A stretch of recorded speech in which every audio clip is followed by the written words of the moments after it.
It's been such a long time since Boston led the way. It's more than a feeling. It's Mike and Tom to start the day. The heart of Massachusetts should be freedom, justice, and liberty. Freedom led pilgrims to Plymouth Bay. Salem trials had justice too late. The sons of liberty spilled the tea, and then the redcoats spilled their blood. The shot heard around the world rang out from the Bay State. Boston strong and ready to defend. It's where revolution started and end. It's been such a long time since Boston led the way. It's more than a feeling. It's Mike and Tom to start the day. Quincy Market, Freedom Trail, Charles River, Boston Harbor, Bunker Hill, Griffin's Wharf, Fenway Park, Old North Charge. It's been such a long time since Boston led the way. It's more than a feeling. It's Mike and Tom to start the day. Boom. Boom. Morning, guys. Hey, Merry Christmas Eve. Happy Merry Christmas Eve, everybody. Merry Christmas to you too. It's Christmas in Australia, isn't it? Not quite. It's about an hour away. It's an hour away from. How's your energy, Aussie? How you doing? Are you all right? I'm good. I slept in way because I had to stay awake for 24 hours to be on everyone's streams on time. And so I slept in way long. I think I slept for like 15 hours, and now I'm just sitting here staring at the ceiling. So 15 hours sleep. Oh man. Oh yeah, I did that last week. I did that. It was great. I could do that too if if the whole thing was just perfect. You know, I could get. It doesn't happen often. Just when I do a 24-hour stint and I need to catch up. Merry Christmas for that 15 hours. Thank you. You're welcome. What's up? What's going on? We figured we'd just hang out and just kind of, I don't know, recap, just say hi, see what's new. Joe dropped some videos yesterday, some just old stuff that we haven't seen in a while again, you know. Did he really? Well, I keep on thinking about Chris Albert. I think let's talk about that. I think Chris Albert, because Dixie Norris did the timeline from he did, didn't he? Does he not? Is he not accurate with what he posts? He's good. So he's great. He did the timeline how long it would walk from the waterfall to his condo. Yes. And the times don't add up, man. They don't add up at all. What does Aussie from Australia, what lines up in anything in this case? Chris Albert wise at all? What lines up? Nothing. Actually, that is the shorter question. I was going to say, isn't the shorter question? No, that is the short question. What lines up? What doesn't line up is the longer question. Yeah. So I'm actually starting to lean towards that. He was in the house, Chrissy. No doubt. You don't think he jumped in a car? Let's go, get in. Yeah, he did. And why wouldn't he drive there? Well, I think his wife might have. I think his wife took his car home. Doesn't matter. He's drinking with his kid up the street, the Legion. It doesn't matter. Yeah. Why does he not drive? Why is he not driving that night? Why? Because here it is. Like, if I order 10 shots of a Fireball right before this close, and I do a shot of a Fireball or 2, I'm feeling good. I'm not ready to go home. You know what I mean? That's just the way it is. I mean, his tolerance was really high, but keep going. His adrenaline's pumping. His brother's yelling. Higgins is yelling. He's like, he's caught up in it. He's just not going to walk home and go to bed. He's going to calm Higgins down. Calm down. Calm down. And from the time he left at 12:15 to walk home is more than 4 minutes. It's actually more like 12. Let me ask you a question. Yeah. What do you think John went to D&E that day for? You think he went to go get a Oh, sub out of that great place? How about this? He was- How about John has his Ring camera footage because he uses the app more than he uses anything. He is so Right. proficient in that app. That's his thing. Everyone has a thing. The Ring doorbell camera app, that was John's thing. He knew ins, outs, left, right, up, down. That was his. He used it constantly. Okay. Okay. Yep. He went to D&E, and if he said, "Here you go, I got video of blah blah blah." Now, Chris, for whatever reason, tells Higgins and tells Brian, and they can't have this. Brian doesn't seem like the type of guy that goes out drinking all the time. He seems like the kind that stays at home. Why is he out? They're out to pressure John into deleting that. That's what that was. It was them saying, "Listen, you're gonna delete that. You're not gonna do this." And he's like, "Get out of here, out of my face. I'm not putting up with that." So if he stood up to them, Yeah. at the waterfall, right? Right. Yep. They would listen. You will come to my house. We'll take care of it. Well, Just come to my house. Come to my house. Whatever you want, I got. You come to my house. We'll take care of it. John goes to them. Well, They boom. They bang him they jump him for the phone. He don't give it up. It's a fight. Done. That's why they get to his phone. The phone's deleted. His phone is done. And either the phone, they didn't mention the phone being wet. If it was outside, it would have been wet. Yeah, the phone would have had blood on it. It would have had vomit on it. It sure wasn't pristine. No way. No. It sure wasn't on. It didn't last all that time. Being outside in the cold, tell you the first thing, it chews the battery. Yeah. It just decimates it. Right? Even when it's plugged in, it still goes down. I know this is fact. I've been out there. Yes, you have. There's no way that phone was on at 6 o'clock. There's no way in the world. It lasts maybe hour and a half outside. Done. Dead. Did you see, doesn't work. See Gracie's video about that? She put the phone in the freezer, I think it was. How long did it last? I didn't see it. No. Oh, well, I recommend you go and see it. I forget right, how cool. long. I forget the numbers, but yeah, Gracie's channel is Dream Feed Media. She did the whole experiment. Yes, media. Oh my God, that is. I'm just getting into that. I haven't gone backwards. Yeah, I've just catching up to that too. Aussie, yeah. Great channel. But Dream Feed Media, guys.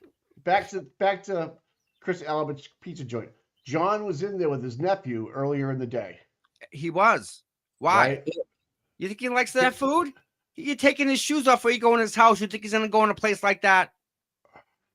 No. Well, one thing he probably isn't going to do is take his nephew in there to confront Chris about anything. So all he's gonna do is show him the phone. I got you. Guess who else was in the pizza joint having a slice?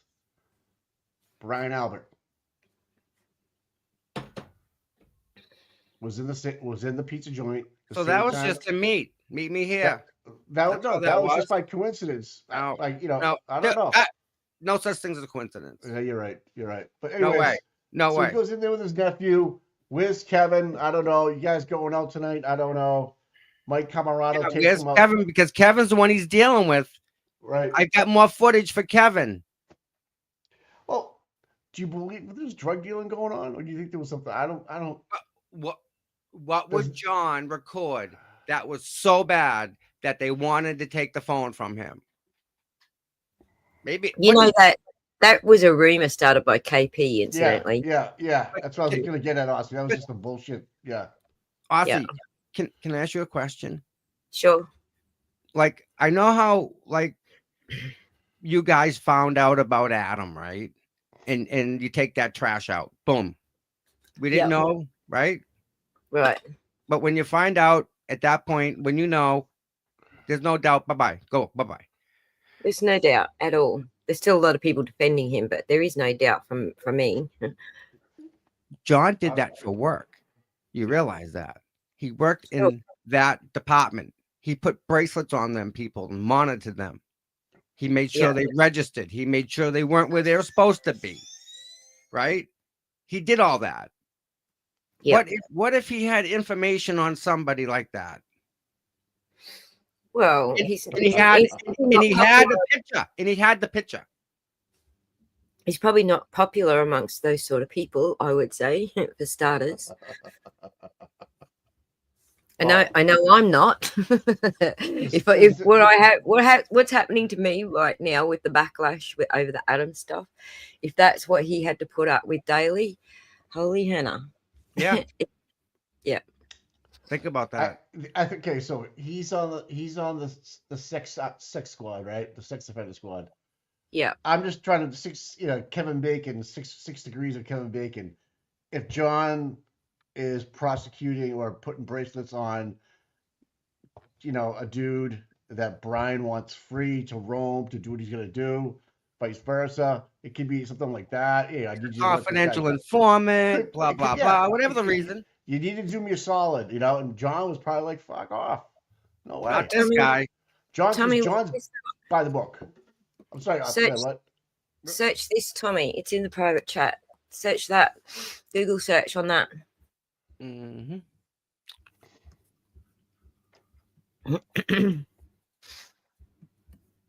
Yeah. So kind of crazy, isn't it? Kind of crazy. You just got one for stealing too, Aussie. For over a year. He was doing he's doing the phantom swipes when you do self checkout. He was not checking everything through the scanner. He was stealing. That was the same. Balls. That was the same cop. Same guy. Okay. Yeah, pop it up and show the audience. And to say I'm shocked is not really. Well, at this point, it's disgusting. It's disgusting. Golf balls are expensive. Lexington Police District Attorney's Office probing sexual misconduct allegations against a trooper. Lexington, a Massachusetts state police trooper, has been suspended without pay after becoming the subject of allegations of sexual misconduct in Lexington, authorities said. Trooper Terrence Kent has served Mass State Police for nearly 7 years. Massachusetts State Police does not tolerate any form of sexual misconduct, and we hold our members, what's that word? Say accountable? Do they say accountable? Yeah. I think they're just being comedians now. Right, dude. Yeah, Tom, we know that. Tom, we haven't even found out about the school bus in Canton yet. Almost hit by a train, but go on. Still haven't found out about that one. Yeah, they the Massachusetts State Comedians. Man, oh my God. According to state police, allegations are being investigated by the Lexington Police Department and the Middlesex District Attorney's Office. Isn't that where Joe Leary works? Joe Early, right? Yeah, Middlesex. I think it's Middlesex, yeah. No details about the allegations. Huh. So he's not even on the post commission yet? Post commission. Right here. All right. No details. Oh, so there's another guy by the last name of Kent, another trooper, his last name, just got caught stealing the stuff at Target. Are they related? Yeah. Literally, he was doing it for over a year. Imagine losing your job for golf balls. No. Listen, Mike, what? I golf and you golf, right? Mm-hmm. Dude, how many bushels of golf balls are just like on the sides and off the right off the fairway? They're literally like 2 steps. There's right there. They're all over the place. He's gonna steal them. I bought one box of golf balls this year. All the rest I found or reused or whatever. I had Pro V1s and that's it. They're everywhere. You're right. Everywhere, Mike. I grew up. Golf course, backyard, right behind backyard. Ritters. No, you lived over there? Right, that was my backyard. I grew up there, dude. I shot a 69. I shot a 69 there, dude. Used to like the. I almost got a hole in one on freaking the 3rd hole. I was like, half an inch away. That's that little short par 3. I know the one you're talking about. So I take a bicycle basket, a metal bicycle basket that you put in the front of a bicycle with a rope, throw it out there, it sinks, you drag it on the bottom real slow, fills with golf balls. I come up with a bucket of them all the time. On that par 3? Yes. You son But of a bitch. the next one, the one the dog legs left, Yeah. that one's got a lot of balls in the water there too. So you know what I used to do? Just talk about golf balls real quick, how sick I am. So you know Wampatuck has the par 3 that's over the water. Yep. I go diving. Yeah, there you go. So they'd be playing golf. I'd have my paddleboard out there. I just fall off to the side, being like 5 feet of water. Yep. I had so many golf balls I gave away. And in fact, I get buckets of them. I just walk up to the par 3 and drop them there. I drop 200 golf balls and just leave them back on the tee box for everybody to take. Just wanted them out of the water. Who's gonna steal them? Hey guys, I just have to drop out for a bit. I'll be like 15, 20 minutes and I'll be back. We'll be here. Do you think? Right. Oh, do you think? Yeah. We're talking about golf balls. I know. Hey, we just got $5. We had $5 from Tracy 617. Hey, Tom, Mike, Aussie. Hope you guys are having a happy, healthy holiday. Love you guys. Love you, Tracy. Thank you very much. Wow. Yeah. So going back, watching some of the testimony with Chris Albert. Jen. I saw the one with Chris Albert he did recently. Man, watching it again, things are different. Yeah, Heather, I did Wampatuck. Yep, I was a member there. Yeah, I was a member there for a couple of years. Yeah. But yeah, so watching the old testimony, it just gets me fired up again because they're so locked in on their stories already. You know what I mean? Just so locked in. They're gonna crush them, dude. I think why we haven't heard back anything from the chip off yet. It's way past time. Way past time. So I gotta show this. I'm smelling smoke, dude. I'm smelling smoke. Smelling smoke. Watch this, bud. You ready? Yeah. I do not recall deleting any phone calls at all. I would have no reason to delete. Pause it real quick. Pause it. People. Pause it. Did you see how she looked up in the air like that and tried to recall? Yes. That's a telltale sign of lying. Where you look up into the air because you want to recall the story that you have said before. And like most people that don't lie either look down a little bit or look forward. They look right at you and talk. Yeah. To you. Yes. They don't look up and try to remember it. All right, go ahead. Sorry. No, it's the whole body. Watch her. Like you hit that button. You know what I'm saying? If there's an invisible button, he pressed it, and you can see. Watch her. You ready? I'm gonna back up. If Elise gets a hold of her, if Peter Elise gets a hold of her on the stand this time around, if they decide to switch it up, he is gonna crush her. Look at. See how she changes? She sits up. Arms forward, arms back, arms forward, arms back. Boom. Sitting there all calm, cool, collective. Yeah, sure. No problem. Yeah. Rah, no, definitely no. Didn't happen. So here. The good one was when they would get interviewed at her house and Brian was there and Matt was in the other room and she's actually calling Brian on the phone, letting him listen in on the phone. She's telling them everything.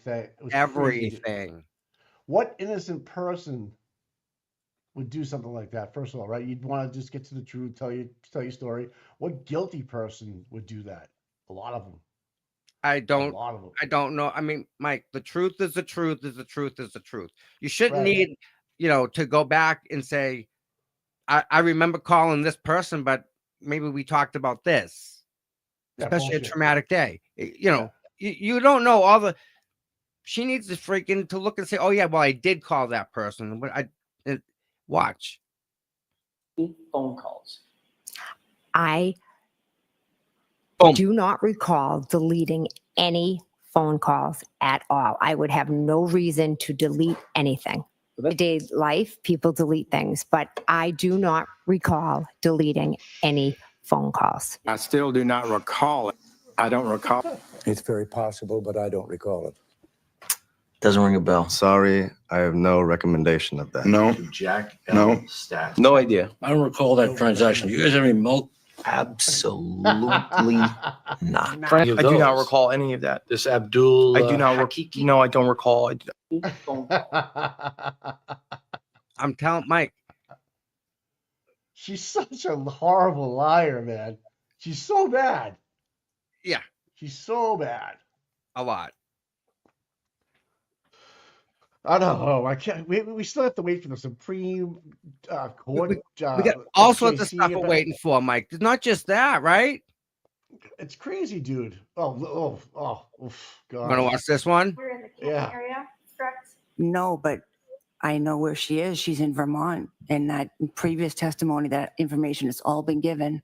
So if she was ever needed for anything, we know where she is. Is that testimony given to the defense? Probably. Was I present at the hearing where you testified about this? Objection, Your Honor. Sustained.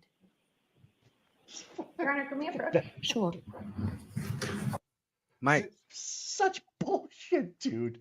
Where the- Objection. yeah, the dog. They like really. So listen, let's talk about the dog. We talked about it the other day.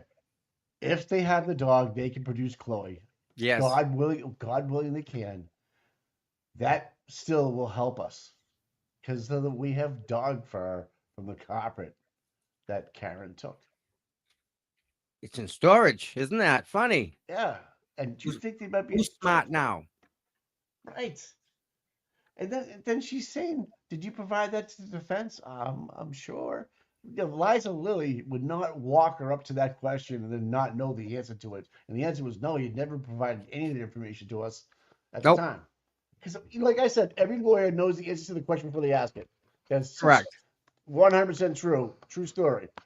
So when you have a question from a lawyer coming at you, you better answer it the right way and truthfully. If not, you're going to get eviscerated. That's how you get caught. That's how you get caught. And the only reason is we have a corrupt judge. Yeah, Tom, She's got to allow this to get in, this to get in, this not allowed in. how do you allow a screenshot of a text message that doesn't make any sense, that's completely broken, times were wrong, dates are changed, into evidence with no forensic, with nothing, no forensic background on it? Mike, they allowed the Sally Port footage. Oh my God. That day, and it was altered. Yes. They knew it was altered. Yeah, such fucking bullshit, dude. Produce the original. And Well, you didn't send us a freaking email for it. It's part of your prosecution, bud. Care control custody. No, it doesn't show it, does it? Hence why they got rid of it. Everything you don't see, they have a problem with. So there was no chain of custody on that. The defense had no idea where it came from. They played it anyways, and then you had the jarhead trying to talk his way through it. And immediately from the house, I could tell it was inverted because the car that was there, the words were backwards. Tom, it jumped right out at me. I'm dyslexic, so whatever you want to call it. It jumped right out at me. It doesn't come out of the DVR backwards, Mike. No. So it doesn't get played backwards. It has to be put backwards. They try to spin it like, well, I told you it was going to be inverted, but we're going to play it anyways. Why the fuck would you invert it? And then you're telling me that's me coming out of the car the first time, and then you're telling me that's the tow truck driver coming out the first time, and then on cross you're telling me it's me coming out of that car. So which one is it, jarhead? Which one is it? They still couldn't answer it, Mike. Right? Remember? How can that be allowed? How can that be allowed? How can that? How can it's the not jury just allowed? It's encouraged. How can the jury not write that down? And okay, I'm bouncing all around here this morning. The jury wasn't allowed in for some of this stuff. Like there was some stuff with Higgins. They kicked the jury out. Remember? Yeah, you're right. So the jury didn't hear. And again, we're privy to more information than the jury has that they're allowed to convict on. And if they say, well, I know I saw something on Melanie Little about dog bite. That was a bite on John's arm. You can't have that. That's still not. It's what's presented at trial. Hence the problem. Why it's good to get that new lawyer. But the inverted Sally Port video was allowed in, right? Yes, they did allow that. So I'm a good juror. I take notes down. I go, this is crazy, right? There's definitely reasonable doubt here. But then they eliminate 3 of the jurors that were not guilty all the way across the board. Okay. Then they have a ex-cop from New Hampshire. That's the foreman that was picked by Auntie Bev, which is From New Hampshire. Yeah. He was originally he was a He cop lives in New Canton Hampshire. though, doesn't he? No, he was a cop in New Hampshire at one time. Yeah, but he lives in Canton, right? I don't know. I don't know where he lives. Wouldn't that be something? That would be why would the defense allow that guy on? That's just no way. But my point being is this. There was so much bias in how things were presented, and the defense still kicked ass. But imagine if they had a fair trial. They had a fair judge. You know, they couldn't allow this to be a slam dunk, dude. Wouldn't even again, I'll put it this way. It wouldn't even gone to trial. It wouldn't even gone to trial. The only reason why it got to Bev is because O'Malley didn't want to put up with the bullshit, and she wouldn't take a plea on the manslaughter. It had to go to Bev. It had to. There was nowhere else. That's right, dude. That's right. And we all know what's coming on February 4th. Farwell. We all know what's coming on February 4th. Farwell, my friend. Hey, Lassie. Sorry about that. That's all right. No problem. No, we were just talking about February 4th and Farwell coming up on the charges in federal court, what he might be doing about the spilling the tea and saving his life and things like that, and talking about Auntie Bev, how corrupt the inverted video was, and how 3 jurors were knocked off that were most likely not guilty voters. And then the bottom line comes down to this should have never even went to trial. Why does Fanning have access to the jurors' notebooks? I'm curious about that. Why? No answer. Yeah, Why? no answer. Aussie, you ever seen that before? I don't know. No, I don't get to see behind court cases here. Like we see what's televised out from America, and that's all I get to see. So okay, I didn't know if that was standard practice. I mean, you guys can tell me what's right, supposed. first of all, do you know about Fanning? Do you know about the history of Fanning? I'm not. I'm just trying to think sort of what I do know of Fanning. All right, so do you know about Key West? No, I know the history, but I don't know the rest. All right. All right. So hey, today's homework assignment. No. Stop. All right. It's Christmas. She needs to know about. You need to know about this. You think that other idiot that you ran out of town, rightfully so. No. We have a state trooper that is where some freaking idiot was playing with our girl Shorty, and we took care of him. We took the trash out. So this guy, Aussie, was down in Key West, and they got a male, what do you call it? Transvestite. Yeah. Brought it back to the room, ripped its clothes off. Ripped his clothes off. It ripped his clothes off and kicked him out of the hotel room so that when he was walking out, they embarrassed him and they started yelling at him, and just so that they could say, hey, look. But they were fascinated. They were fascinated with the transvestite community down there, which is why they went down there. And this guy Clapp was with them and paid for like the trip, I think. Clapp was like an uncle figure to him.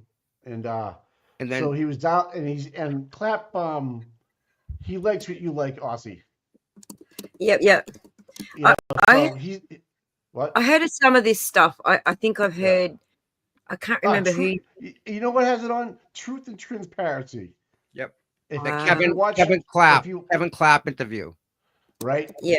This brings you into what Fanning is all about, right? Yes. He was just a Stoughton cop. Yes. And all of a sudden, we didn't even know if he went to the academy or not. All of a sudden, we can't find out when he went to the State Police Academy. Which is weird because everybody has to go. But he went right to the DA's office when he got hired, which is strange. He was a Stoughton cop. Yeah, he was a Stoughton cop. Guess who he knew? He knew Farwell, Devine, the other Farwell. Then he becomes a state police trooper, detective unit. Guess who the detective is on the Sandra Birchmore case with Farwell? Fanning.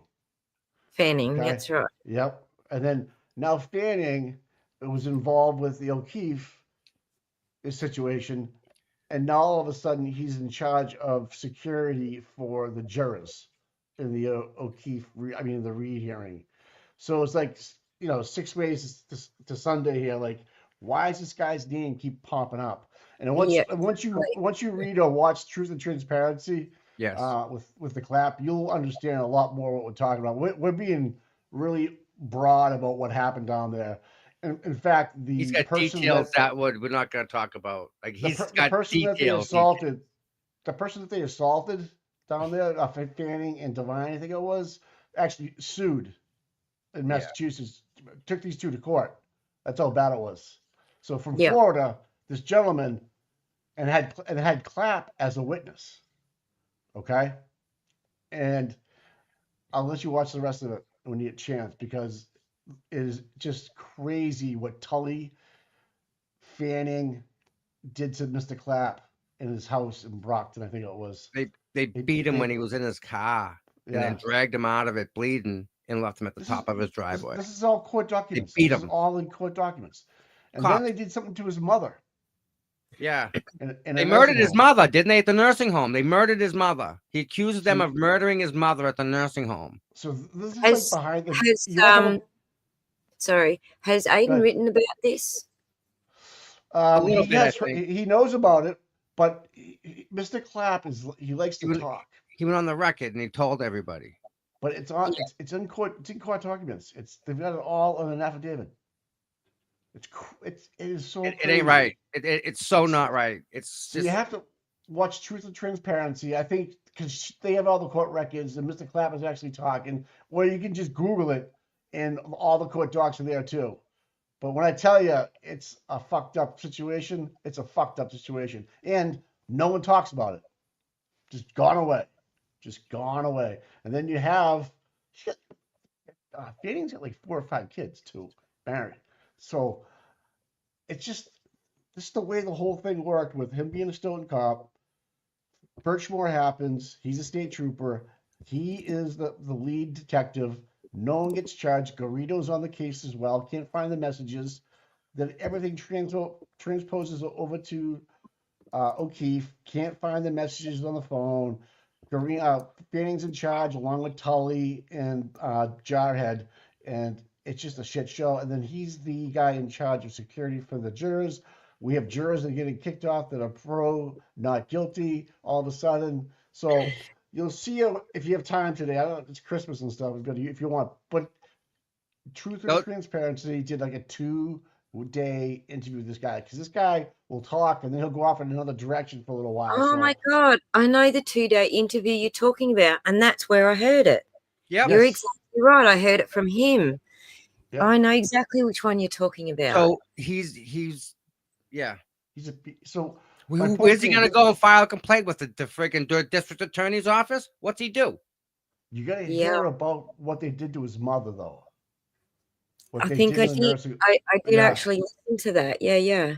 You know, I think when I heard it, I thought at the time that I heard it, I thought it was just no. I thought it was just gossip, that they were gossiping. No. But now that you're telling me, I'm gonna have to go watch it again, because honestly, I didn't believe this person was credible. Honestly, that's print out the court docs. If you just Google that case, Clapp versus Massachusetts. Yeah. You'll get everything you want. Yeah. What happened was we somebody got a hold of the court documents and got them to us, and we went on and we spoke about it, and that from that morning it blew up and went crazy. They dug into it. Yeah. We got all the court documents. We couldn't believe it. And then Truth and Transparency went and got in touch with Mr. Clapp and got them on his show, and he'll tell you the whole story. The crazy thing too is that Mr. Clapp was connected and his mother was connected. Is that they had connections to the governor's house. Yeah, he walked right to Charlie Baker's house. He's like the president of Massachusetts. So what's his first name? Kevin. Kevin. Clapp, yes. Yep, Yes. I got the court documents right here now. Bingo. Yep. It's a good Disgusting. read. It's a good read, though. No, if you're home, you want to read something about what's going on, this is like something that's being completely brushed under the rug here, and you can see all the Yes. names that he names in his accusations, and you'll see what happened. He got railroaded. He got shut up real quick, man. And but he's still around. He's a good guy, from what I can tell, and he had connections with with Charlie Baker. Charlie Baker left soon after that, went to the NCAA, took some time off. Coakley was the DA at the time. Remember Coakley? Martha Coakley. Another Thank one. you. Yep. Yeah. So good read. Good read for anybody out there that wants to read for the Christmas. So Check out this case. It's a good case. Aussie. Kevin had, because of how Kevin grew up and who his family knew, Kevin had direct access to the higher level politicians that are high level politicians in the state. They run the state. And he could just walk right in and without a problem. Like they all have security, and they all knew who this person was. So for that fact alone, that he had access to Charlie Baker, I mean, not the average person gets access to this guy at all. There's pictures on Google where you have Fanning in Charlie Baker's office taking a picture while he's in uniform. Yeah, so that's how the corruption goes to that level. And then you have Fanning giving a speech at school about drugs and stuff right after all this stuff. But after you read the court case, because there's a lot that happens that he steals certain prescription drugs and stuff. It's like almost when you do something bad in Massachusetts as a state police cop, you get promoted. like you can be the biggest drunk and get sober, but you know what? We're gonna put you in charge of DARE or whatever. You're gonna work with the people that drink and drive all the time, even though you're drinking and driving. It's like the most backward things. Do you think you could flunk the test for the state police if you were too smart? I don't know. They want you to be at a certain smart enough to figure stuff out, but not too smart. Someone said that the other day. I'm like, the math does math a little bit, but then what do you just go to the feds or whatever? But why do people fail the test, the psych test? Are they too smart, or are they just too? Well, listen. One of the questions on the psych test. You ready for this? I'll never forget it, dude. One of the questions. Do you like dirt? That's a question. Are we talking about gossip dirt, or are we talking about dirt? The dirt that's on the outside, are you like the dirt that's out the window? So that's just trying to figure out what kind of psych you are. Yeah. Okay. I don't understand that question. But well, that would have been my answer. I love the dirt when it's on the internet. No, I'm just joking. But yeah, so I'm glad that you found that people aren't watching it enough to figure out how much it really runs deep, because Fanning was a patrol officer, and then he went to the state police in 2015 or 16, and then he gets assigned to the Stoughton Birchmore case that happened in Canton. Okay, it just doesn't add up. And then Sergeant Dunn was there also, no one really talks about him. He's in the Birchmore case. There's a lot of people. And then you go to the O'Keefe case, you have a Detective Prince, who's a female, that took a report that's buried somewhere that no one's talking about. I'm just saying, man. There's a lot. I think I had too much coffee this morning. Listen, I had too much coffee. So Aussie, right? Again, we can connect dots or strings, right? Yeah. And we shouldn't be able to. There should be a real clear disconnect where this person doesn't know anyone, but unfortunately it's the other way around. Yep. See, you gotta get to the ducking point. Fanning had the availability to the notebooks of the jurors, because the jurors left the notebooks behind when they left every night. Now, if you're a corrupt cop, you're gonna go through and you're gonna read who's writing what, right? Because you remember the one girl that was a juror that was actually crying next to Bev. You couldn't see it on TV, but she was upset. Do you remember, Aussie? She was upset that she was getting let go. She didn't know why. And what Fanning said was that we heard her over speaking at a bar about the case with no tape, no video, Yeah. no recording, just Kicked her off Fanny's it. word Boom. and Auntie Bev's word. Yep. That was it. And they threw her off. Like, Yeah. are you fucking kidding me here? I didn't think that was true, but I've heard along the way it was. So Yeah, totally was. All right, Aussie. Here's the problem. So before Karen Reed, before Sandra, and I think before Craig Casey. Oh, that's don't get me going. Right? We had Don't we get had me going now. no we had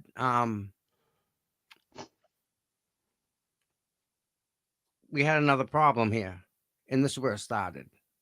Okay, and you talk about connecting dots. I know you can connect dots. Check this out. And by the way, this may have been when he was at Stoughton. Check this article out. On the inside, though, Stoughton's police department was far from ship shape.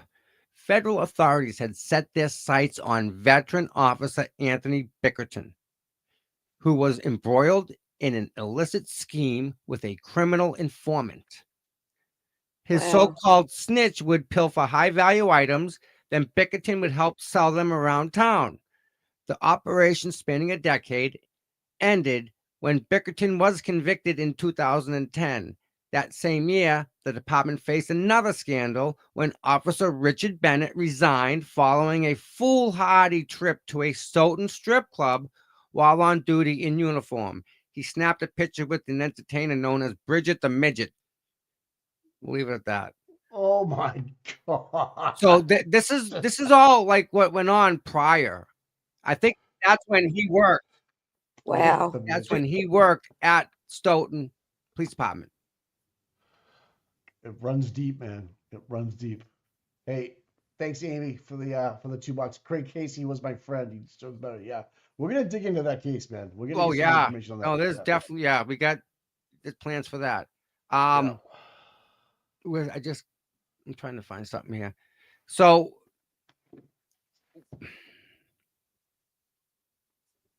real quick, let me pop this up. Everybody. Bridget Midget. Yeah, I know, huh? on duty yet again, getting paid to go and do their own stuff, right? In uniform. I know exactly where he was. Yeah, I know exactly where it was. Alex's. So if you guys haven't had a chance to check this out, this is the PI that works for Tim Bradle, right? Right.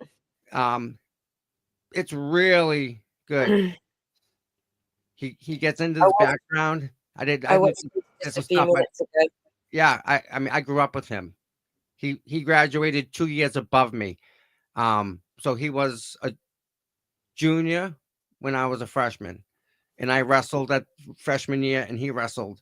So he was already on the team. So I knew him from there. Is he prior police or no? No. He went out to be an actor out in California. Did some work, but came back here and started doing PI stuff. So jiu-jitsu? Oh yeah. All right. Oh yeah. Yeah. And he talks about growing up in town, you know, from Whitman. I grew up with him. Like he's from this is me, but the smart one. Put it that way. So if you guys haven't watched it, okay, it's on Rise Above with Kevin Lanning. All right, and check it out, man. Yeah, private investigator exposes the shocking truth about Karen. It's just about the PI that does the work, and there's the guy that interviews him. He does a good job with it. Why can't we get him on the show?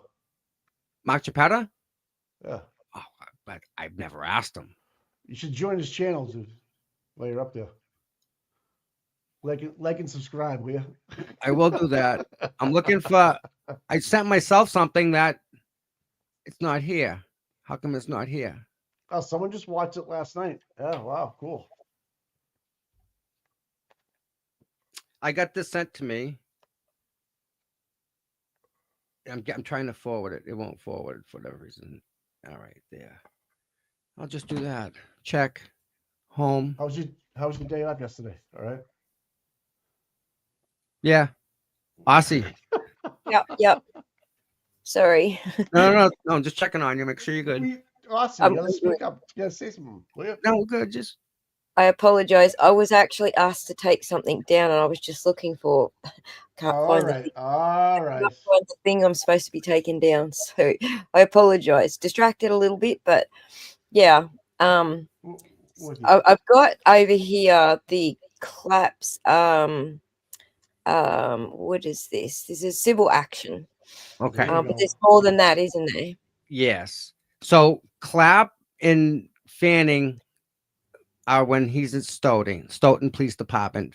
Fanning goes up the ranks and works at the DA's office. Okay. Yeah. Now he's there and he's working with Proctor, Buchanan, and Tully. Yep. And then along comes this young gentleman who was at a hospital, which why he was there is a whole nother situation, but he was at a place that served people that had mental health issues or whatnot, and he was there getting to see his therapist. Everything was cool. Whatever reason they confronted him. He had a paintball gun. 5 shots were shot. 1 bullet ricocheted and hit the valet. Now, Justin didn't have a gun, so there's no way that Justin's bullet hit the valet in the head, because the bullet they took out, they walked in and took the bullet from the but Justin didn't have a gun, so there's no ricochet could have hit the guy in the head. The cop's gun ricocheted and hit the valet in the head. They chased the guy down the road and then they shot him 31 times. Yeah. You know about that case. Right? Yeah. And guess who was involved with that? We're gonna watch that right now. Okay. It gets better. Just roughly how many? You ready? Yeah. Yep. Merry Christmas. All right. I just want to give you guys a breakdown of just roughly how many officers responded to the scene on February 7th of 2020 when Justin Root was executed. Just get ready, because this list is extensive and it's going to shock you to your core. No, well. Now, the names I'm going to give you about the officers that were involved in the whole Justin Root execution. There were 6 officers that actually shot their guns that killed Justin. Their names are Officer David Godin, Officer Joseph McMenemy. He performed a pit maneuver, which violates BPD policy rule 303.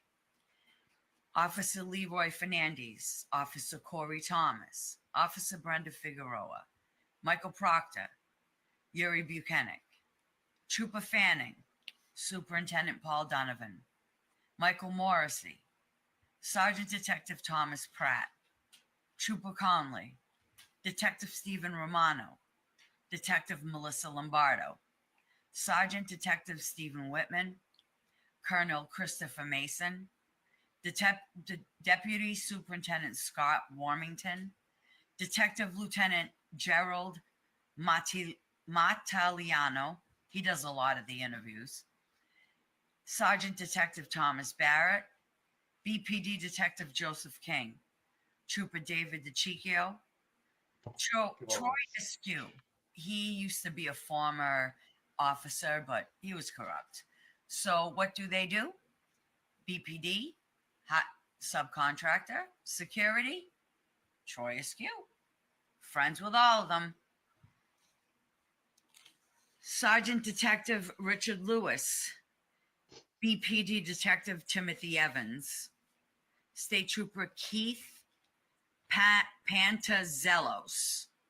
Pantazellos? Must be Greek.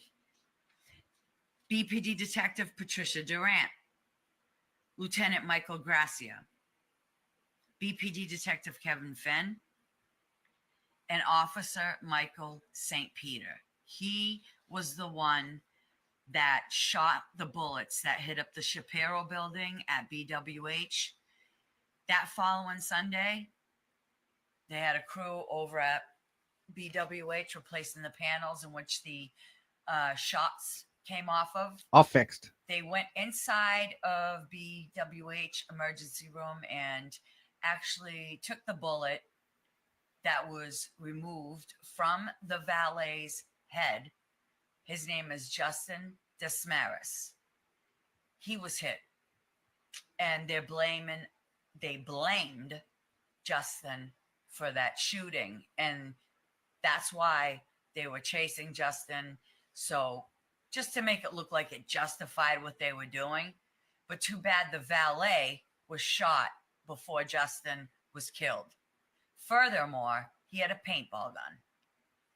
It was clear, and the pictures that I have show lack of blood, which means Justin did not have his hand on that paintball gun when they shot up his hand 4 times. Now, on Saturday, February 8th, Sergeant Romero Antone or Melissa Lombardo attended an autopsy of Justin Root. The autopsy was conducted at the Office of the Chief Medical Examiner.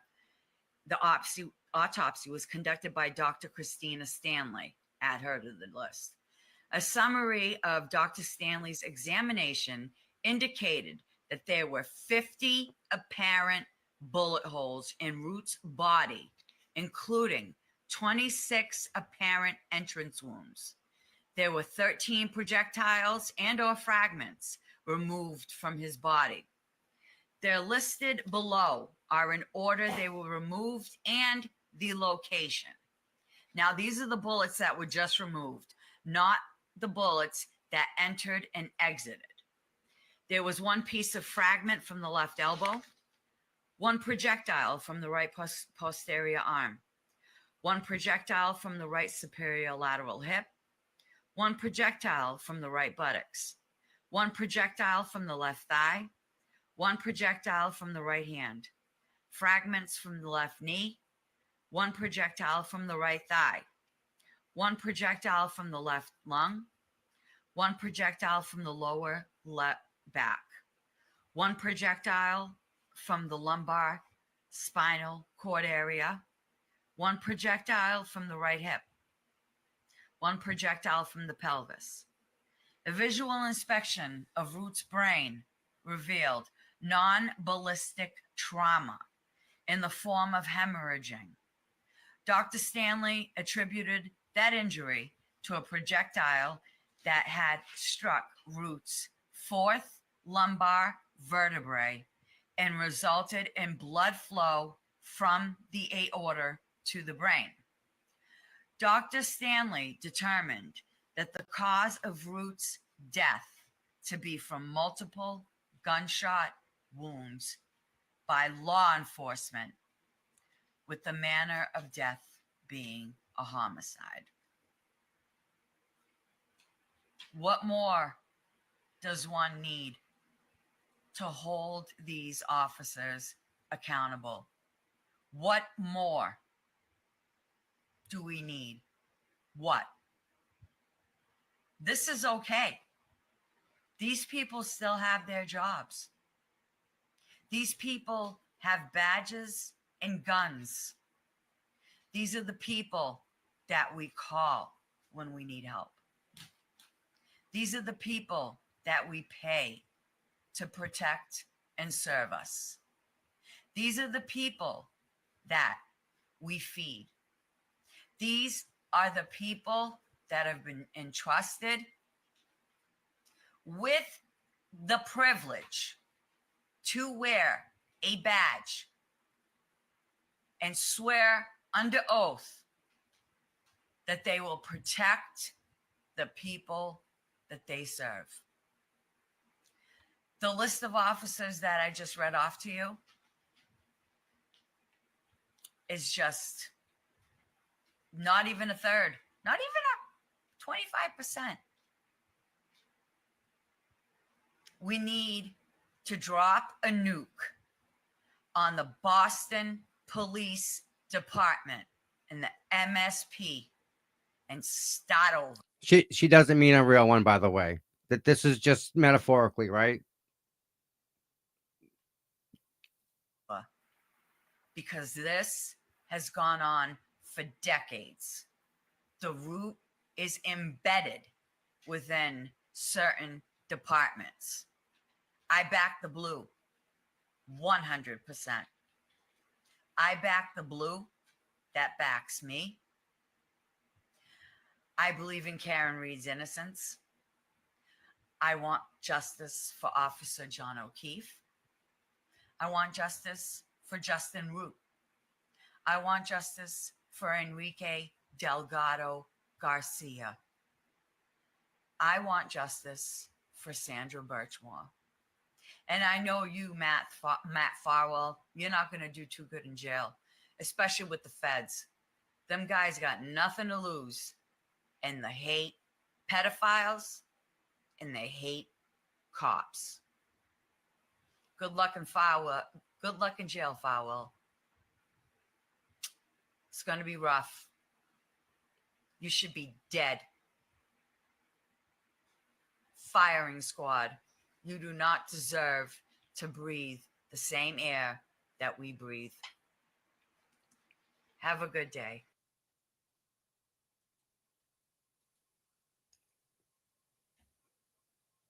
Yeah. Tom, just to add on to that, who investigated and cleared the Boston Police Department? That would be the Norfolk County District Attorney's Office with Fanning, Tully, Proctor, and Buchanan. And they all fired their guns, I believe. I think they all fired. Some of them fired, and I don't know which ones. But the people that fired, I think they were part of maybe Boston's investigation. They were allowed to be part of that. It just it happened in Brookline, right? In Brookline Falls, under the state police. You know, what kills me is that Boston started the chase, and it's just it ended up on Route 9. The thing about it is the medical examiner put down homicide. Yeah, because it was. Right? And then you have the state police doing the BPD is solid, right? Yep, exactly. We got this. Got washed away. This is where it started. And don't forget you leave it out. Some of them forgot their gun. Well, the gun that the officer first shot with, the one that ricocheted and hit the parking attendant, that wasn't even his gun. That was his partner's gun. He pulled it out of the locker by accident. Somehow. Whatever. I guess they leave guns in lockers or something. But so it started with Justin. And this is how bad it was. They allowed it to go on with Sandra. I kind of feel like it was there before that, like Morrissey's kind of like the catalyst, the cleaner. He's the cleaner. Yeah, this happened. Make it go away. Got you know what I know. If you've been in office in that kind of position for 30 plus years, you're corrupt. Yeah. You know, just no. There's no way around it. You've done too many solids for people, but yeah, exactly. You know what I mean? Yeah, exactly. We have a selectman in town, John Conley, who's been in office for 30 plus years as a selectman. You can't tell me he hasn't done a solid for somebody in town. You know what I mean? There you go. If they held the cops accountable, Sandra might still be alive. She probably would be. I probably would bet money that she would be. The fact is because they would be doing their jobs and people like that would all be arrested. Done. Case closed. Yeah. It's not right. So we have this problem in Massachusetts, right? I think everyone will kind of agree that there's an issue here, right? For sure. I mean, Austin, you can see it across the pond, right? For sure. We can see it. Why are we bothering yipping yapping against each other? We got bigger shit to do. This ain't it. We got to go after the and fix the problem. The problem is this, not each other. Exactly. That isn't the issue. So I don't know what you guys are talking about. Exactly. Just so you know. Okay, seriously, I don't. But No. Let's I'm with put you. it this way: it took a pedo to bring us all together, to quote Auntie Deb. And What? in either way, I don't even want to know. I don't even want to know. no, you don't. But Okay. either way, right? Like, we're all here for Karen. Yeah. That's how we all ended up here together, right? We have 400 people watching us because 400 people are interested in Karen Reed and how the state is just screwing this poor girl. You know? For sure. For sure. Yeah. For sure. For sure. For Hizzle. But like, is there any other state in the country that this happens to? I can think of the Murdochs. The Murdochs, It's right? not even another town, I can tell you, that has that much death in it. Because we're on it seems like we're on our own private island. Like, it's just like the shit that keeps happening here. Let's just go back to the bunnies. Let's just go back to the assault at the When library somebody hall. tried to build a new house there to add to the tax base, the people that live there that have like they're entitled, they own the town, and they go destroy this guy's house. The power equipment company, you know, go destroy a small business because they allowed a house to be built where it shouldn't have been built. Aussie, have you seen that one? Hang on. Rabbits. The rabbits. The rabbits. No, the house. I'm talking about the house. Watch this. No, I just saw the inside of the house when they were kicking the rabbit around. I haven't actually seen the house. That's crazy. Well, you just show the F&F power equipment. Yeah. There's a small little mom and pop. Get my new glasses on. Yeah, I get new glasses. Yeah. Mom and pop type of small power equipment company. They repair and fix and sell stuff. And where backstory. You know Colleen O'Neill, Colleen the Real Deal O'Neill on Twitter? She's the bitch boss. Yes, you do. You have seen her videos. Colleen O'Neill, it rings a bell, actually. It rings a bell. Yeah. All right. So, I don't follow all the same people that everyone else does, but I know. So Aussie, here's where the problem is. You know about zoning, obviously, right? With your house and stuff. Absolutely, yeah. All right, you're gonna like this one. This is beautiful. So they own this power equipment company, and he owns it. It's not like, you know. So let me share this real quick. You'll love this. Tom loves this stuff. He loves property lines. This is the house. Here we go. Right? There's no frontage for the house. Yeah. Part of this land belongs to F&F Power Equipment. So they're trying to run F&F Power Equipment out of town using the police department. They have a freaking pedo. There's a pedo cop chasing this girl that works there, stalking her out in the freaking parking lot, waiting for no one to be there. God, yes, I know who Colleen is now. All because of this house. See that house right there in the middle? Yeah. There's no frontage. They made his back door, his front door, his side door, but there's nowhere to go. It's not. Show him how he gets his mail. Show him how they get his mail through the back door here, up to the street. Because they tried to make this. See how they tried to make this the front in the street here as a drive? It's not. Street. It's not. It's backwards. So but this is the stuff we deal with. It's fucking. I know. Now I've seen her post. She was actually out there. I think it was on that road, wasn't it? Yelling at them. Yeah. When John Camo was in the chicken suit, right? Yep. So I know he's about now. They're targeting this poor girl and the guy that owns the place. You know, it's bad. And that's Canton's using their cops to do it. So they're trying to rezone her property without their permission or any kind of zoning, just bypassing any zoning law. Oh my God. It's great. So you can't negate a zoning violation with a zoning violation. You can't do it. Guess what? They have a court date now in front of Judge Bev. Of course. Yeah. Of course not Bev, right? Are you shocked about that? Can you believe that? Of all the people, it's a civil case, and she's going to take it on. Of course. Wait, let me show you my shocked avatar.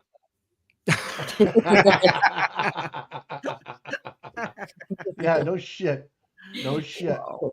There's so much more to it. Like there's it's sad. storage containers, and there's and it's a Oh nice my God, business, yeah. man. You He can't doesn't have find a permit business- for a storage container. Yeah, and you can't find a business around it that works in small engines, and it's like a great little shop, and they do well, and they're good people, they pay their taxes, and they want to shut them down. It's fucking crazy. Anyways, that's an asset to the community. That place, it's an asset to the surrounding communities because they're like the best around to fix small engines, like snow blowers and all the stuff the DPW Lawnmowers, uses, weed whackers. They fix everything, right? Chainsaws. They're trying to run them out of town. I saw Lucky yesterday. Did you? Yeah, he was in the center of town shoveling snow. I beat my horn, waved to him. Yeah. Happiest guy in the world, dude. Of course. Why wouldn't he be? Just moving snow with the shovel, hanging out. Yep. I'm like, this guy gets up every day, goes to work with a smile on his face. 5 or 6 guys around with him, joking around, just shoveling snow. There you go. That's my shocked avatar. Anyways, I miss Lucky, man. I miss him. I don't see him around anymore too much. But anyways, anywho, I think I may have figured out a workaround for the Google Voice thing, Mike. For the phone numbers. Oh gosh. No. I think I got a way that they can hear everybody. Are we gonna take phone calls this morning? You want to take a couple? If it doesn't work, no. No, it'll work. No, one way or the other, we'll hear somebody. We worked it out. Like, he's the tech head, obviously, but we worked it out. Yeah. We watched him while he worked it out. All right, hold on to this one, Aussie. All right, let's put the I hope number it up. does work. We haven't actually tested it yet, so this will be the first test. Oh, Aussie, you helped out Aussie. That makes me feel a little bit better. I told her what I ran it by her. She's. I guess I didn't watch Aiden the other night. Did Aiden have problems with his the other night? He calling it. I think he just put it up to the phone, which is another way. No, that's all right. No, I just think it's funny that it's everyone's struggling with it. The only one who's got it nutted is Will, but he's been doing it. Pat. Yeah, exactly. Who's that? Test. Is that you? Whoa, it's echoing. Chronic. Was that your coffee, Tom? Can't tell. Yep. You're down in the corner, Aussie. I can see you in the far right. And then Tommy, you were there. I got your coffee cup. He's got to fix the audio. It is echoing. Like I said, we didn't test it. Diane, you're right. You missed 100 shots. 100% of the shots, you never take it. Wayne Gretzky. Yep. Take the shot. You're right, Diane. You're absolutely right, man. You're right. I like that. Yeah, when's another mod takeover gonna happen, Tommy? You're gonna have that come on soon? All right. Dennis, Merry Christmas, buddy. Nice to see you in the chat. Merry Christmas, my friend.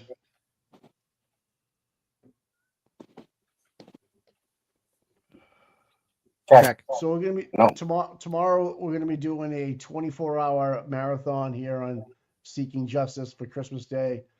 Tom's gonna be singing carols all day. If you guys want to join in, yay! In an elf uniform. Okay, I took you serious. I thought you were serious about that. Oh God. We're thinking about so Aussie. We're thinking about doing with all the creators. Everybody takes 2 hours, one day before the trial, and every single dollar that's raised through a donation goes right to Karen. And have Tom and I do 2 hours, Aussie do a 2 hour, Shorty do an hour, Mike do an hour, Aiden do. We can probably fill up 15 to 24 hours somewhere in there. What do you think?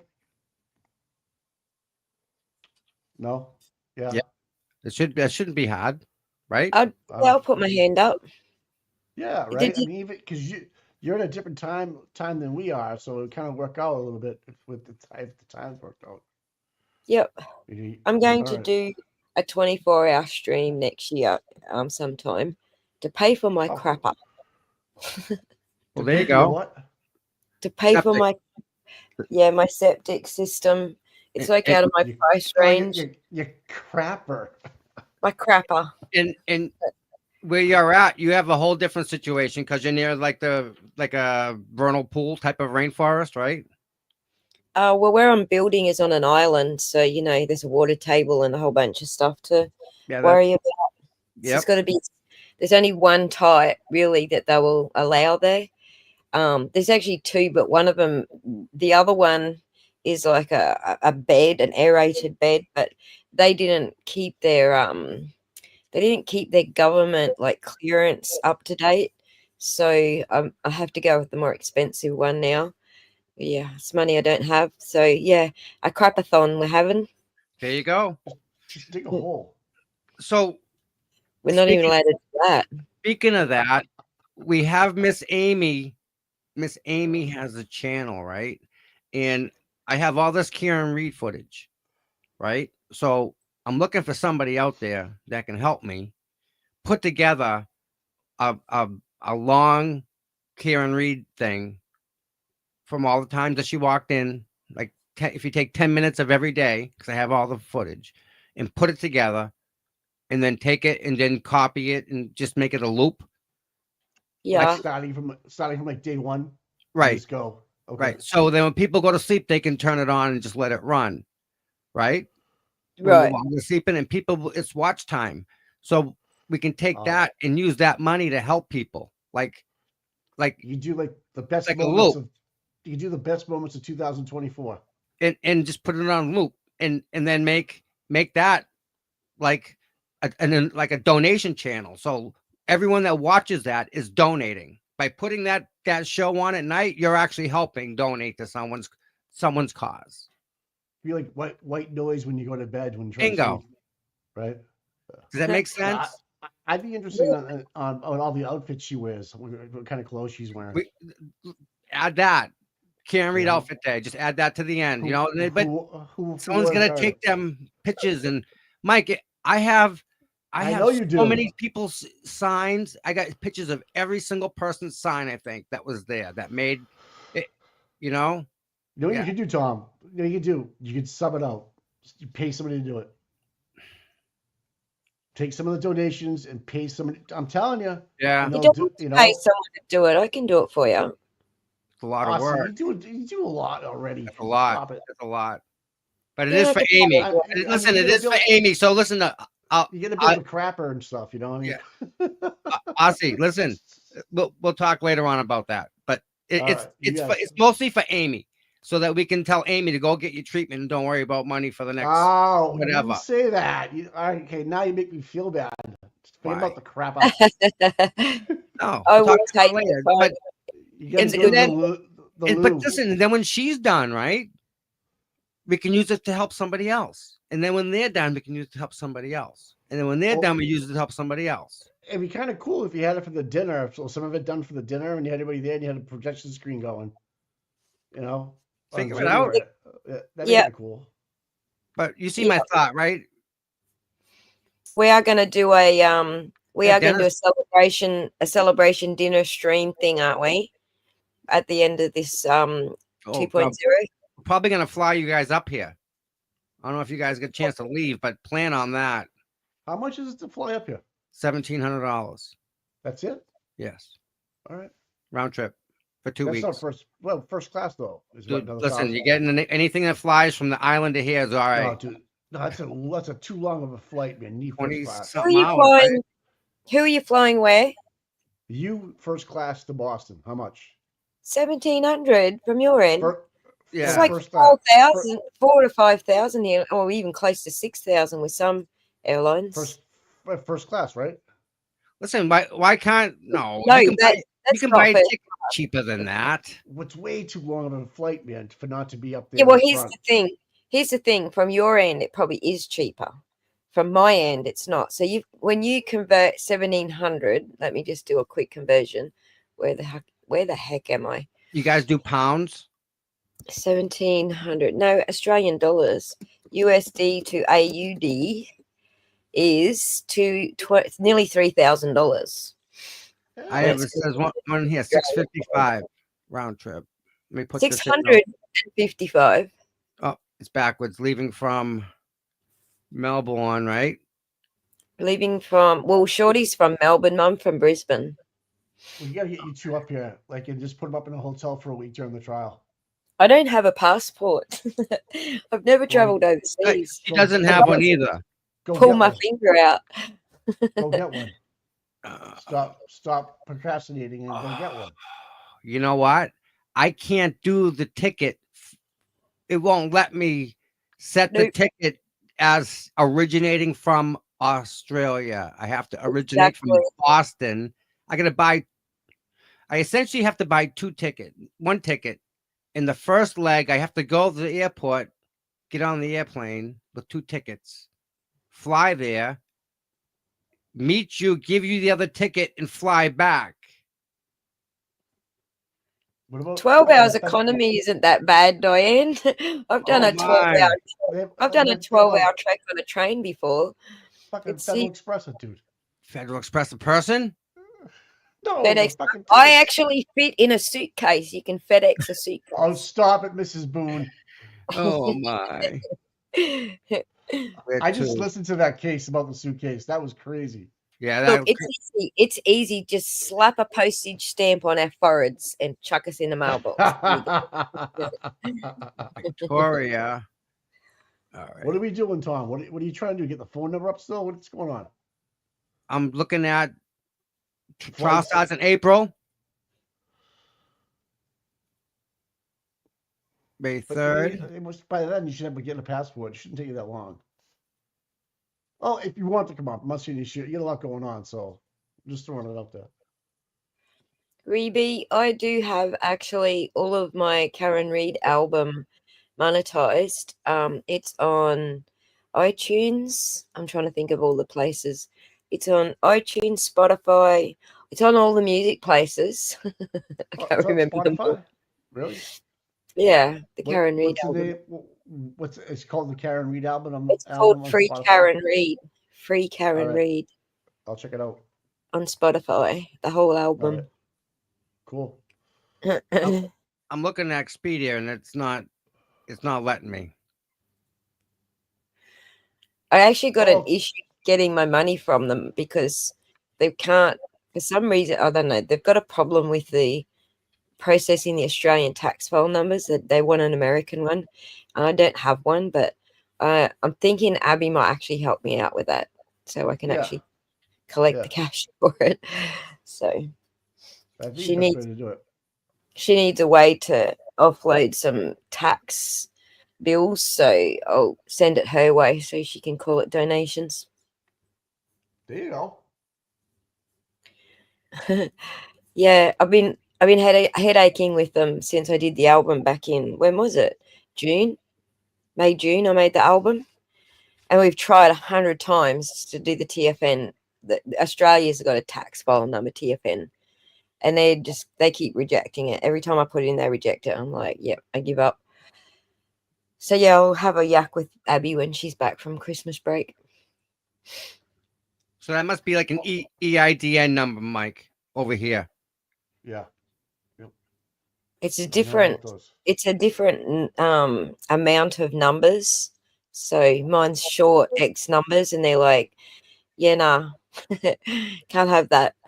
So obviously so I did it through a third party that actually signs you up to all of the different music vendors. So they're the ones that are having the issue with it, and I think they are the ones that don't accept the Australian TFN. So okay, so I'm looking at 2,400, 2,200. This is with a hotel for like 2 weeks from here to there, right? We probably don't need a hotel actually because we've been offered a room. I'm just trying to think, how do I get you guys a ticket? Like, it has to, the ticket's got to originate from Melbourne to Logan and return back to Melbourne. I can't Well, buy the ticket here, right? And I- then, do you know what I'm saying? Because I'm in Boston. I'm not in Melbourne. Like I That's can only buy a correct. ticket here. It won't let me buy one over there. Correct. We got to buy it, and Yep. I can't do Melbourne unless you're flying me to Melbourne to meet Shorty and then getting on the plane with her. But there's two international airports on the east coast. One's in Melbourne, the other one is right next to me in Brisbane. Well, it's still a 4-hour drive away from me, but it's in Brisbane. But Shorty's like 2,000 kilometers south of me. You guys have Uber over there? We have what? You guys have Uber, right? We Taxi? do. We do. You want me to take a taxi to Melbourne? Well, like if say something happened and you had like a 3-hour notice, you know, you get 3 hours packed, there's a car coming for you. If I had 3 hours notice, I actually need 4 if I'm going to get to Brisbane. I mean, that's just for me to get to Brisbane. No, just to pick you up for like send a car to get you to take you to wherever. To take Not enough me time. to Yeah. take me where I can drive. Yeah, Tom, you got 3 hours is not enough. No, I'm It- 4 it's- hours from Brisbane, and I'm I 2 days understand that, from but Melbourne. if someone called her and gave her a heads up, listen, we're sending the car to get you. You come into the States. You got 3 hours to get ready. Click. Oh, 3 hours to get ready. Yeah. 3 hours to get Pack your ready. stuff. Heck Let's yeah, I go. can do that. Fuck I can yeah. be ready in like 20 minutes. Shorty, Thank you. no. But me, Yeah. yes. Shorty knows Find a that. way though. Shorty would need 3 hours. I need 10 minutes. I'm the same way as you, Aussie. No time at all, man. I'm ready to go. Yeah. Because Looks like I'll have to get my plates fixed, my bridges fixed by then. My bridges won't fit at the moment. I can't put them in, which is why I don't turn the camera on. So I don't want people to see my gap. What? Keith Your Bridge. pants? It's Oh. yeah. It's Okay. no one cares, but it's okay. My gappy mouth. I've got a very gappy mouth right now, and I can't get my bridges in. Gotcha. Okay. All right. Sorry. I thought you Listen, said just so everybody knows, we're doing a meal of food at the Inn on the Tavern on the Green or Tavern on the Inn on the, I don't know. What's the name of that place? Tavern on the Green. Tavern on the Green in Dedham. Yep. January 12th, right? Yep. 6 o'clock, I think. And we're trying to What put do you together for all the creators. We're trying to get all the creators to go there and so we can interact with all you guys. And people keep calling and saying that they need a table. So in order to go, if you definitely want to sit down and like have a meal of food with everybody, have some dinner, you need to get me your name so I can reserve you 2 seats or 3 seats or however many seats you need, so that when you get there, you'll have a place to sit. That's it. You can move tables, sit next to whoever you want, but you'll be able to have a chair. Wait. What date are you talking? January 12th. Yeah.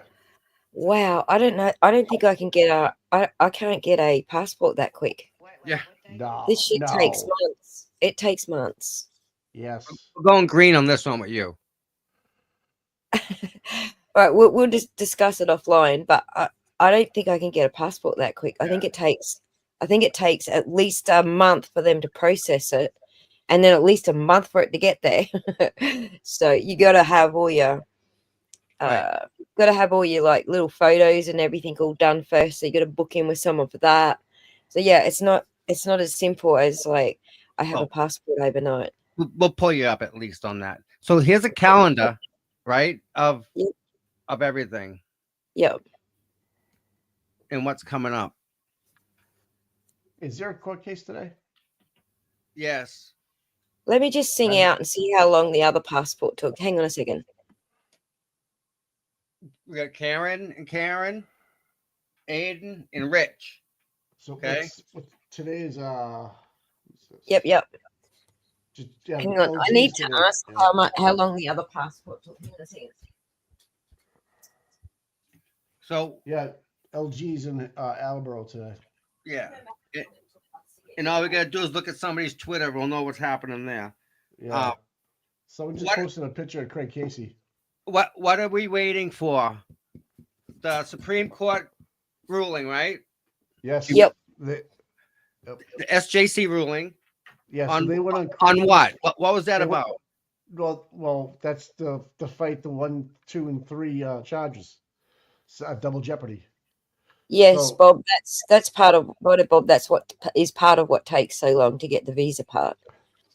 And the SJC is already on winter break since the 6th of December, but they can release stuff during the break, but most likely not.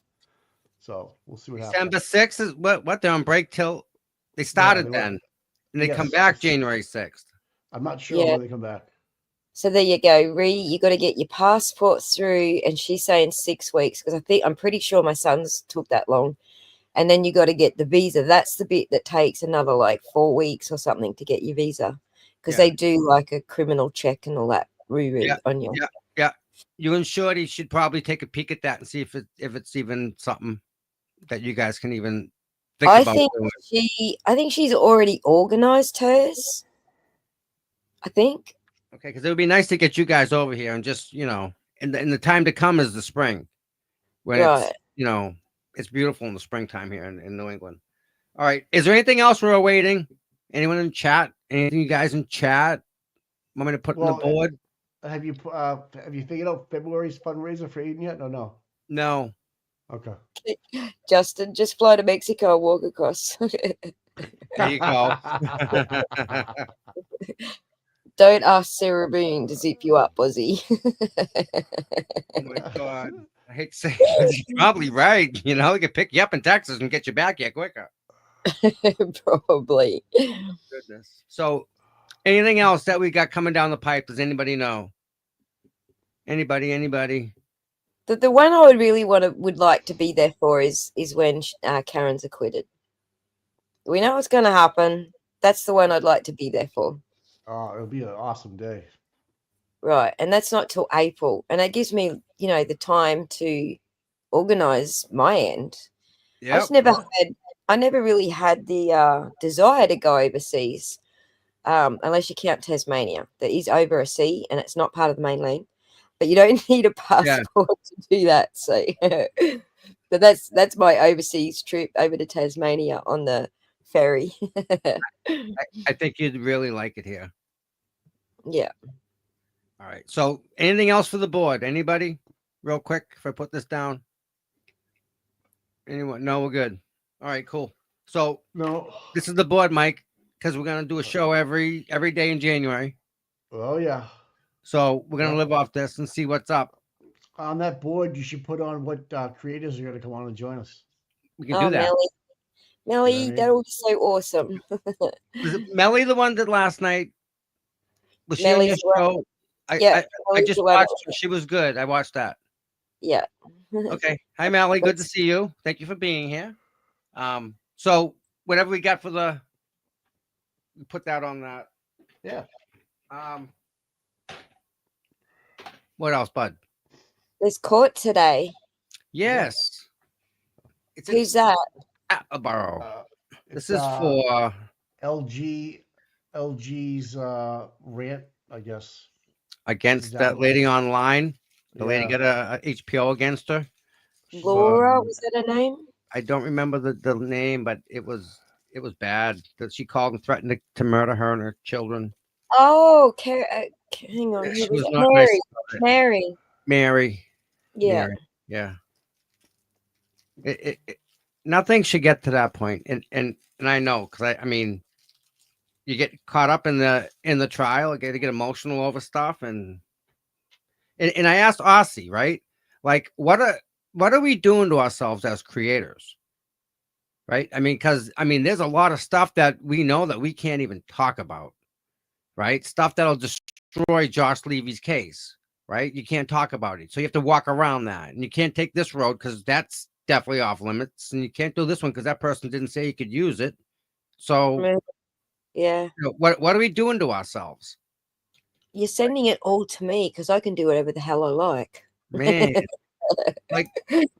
like our sleep, like our thought process, like what's it doing to us, as Is stress a big thing with this whole thing? Like, what do other creators gone through this? I guess.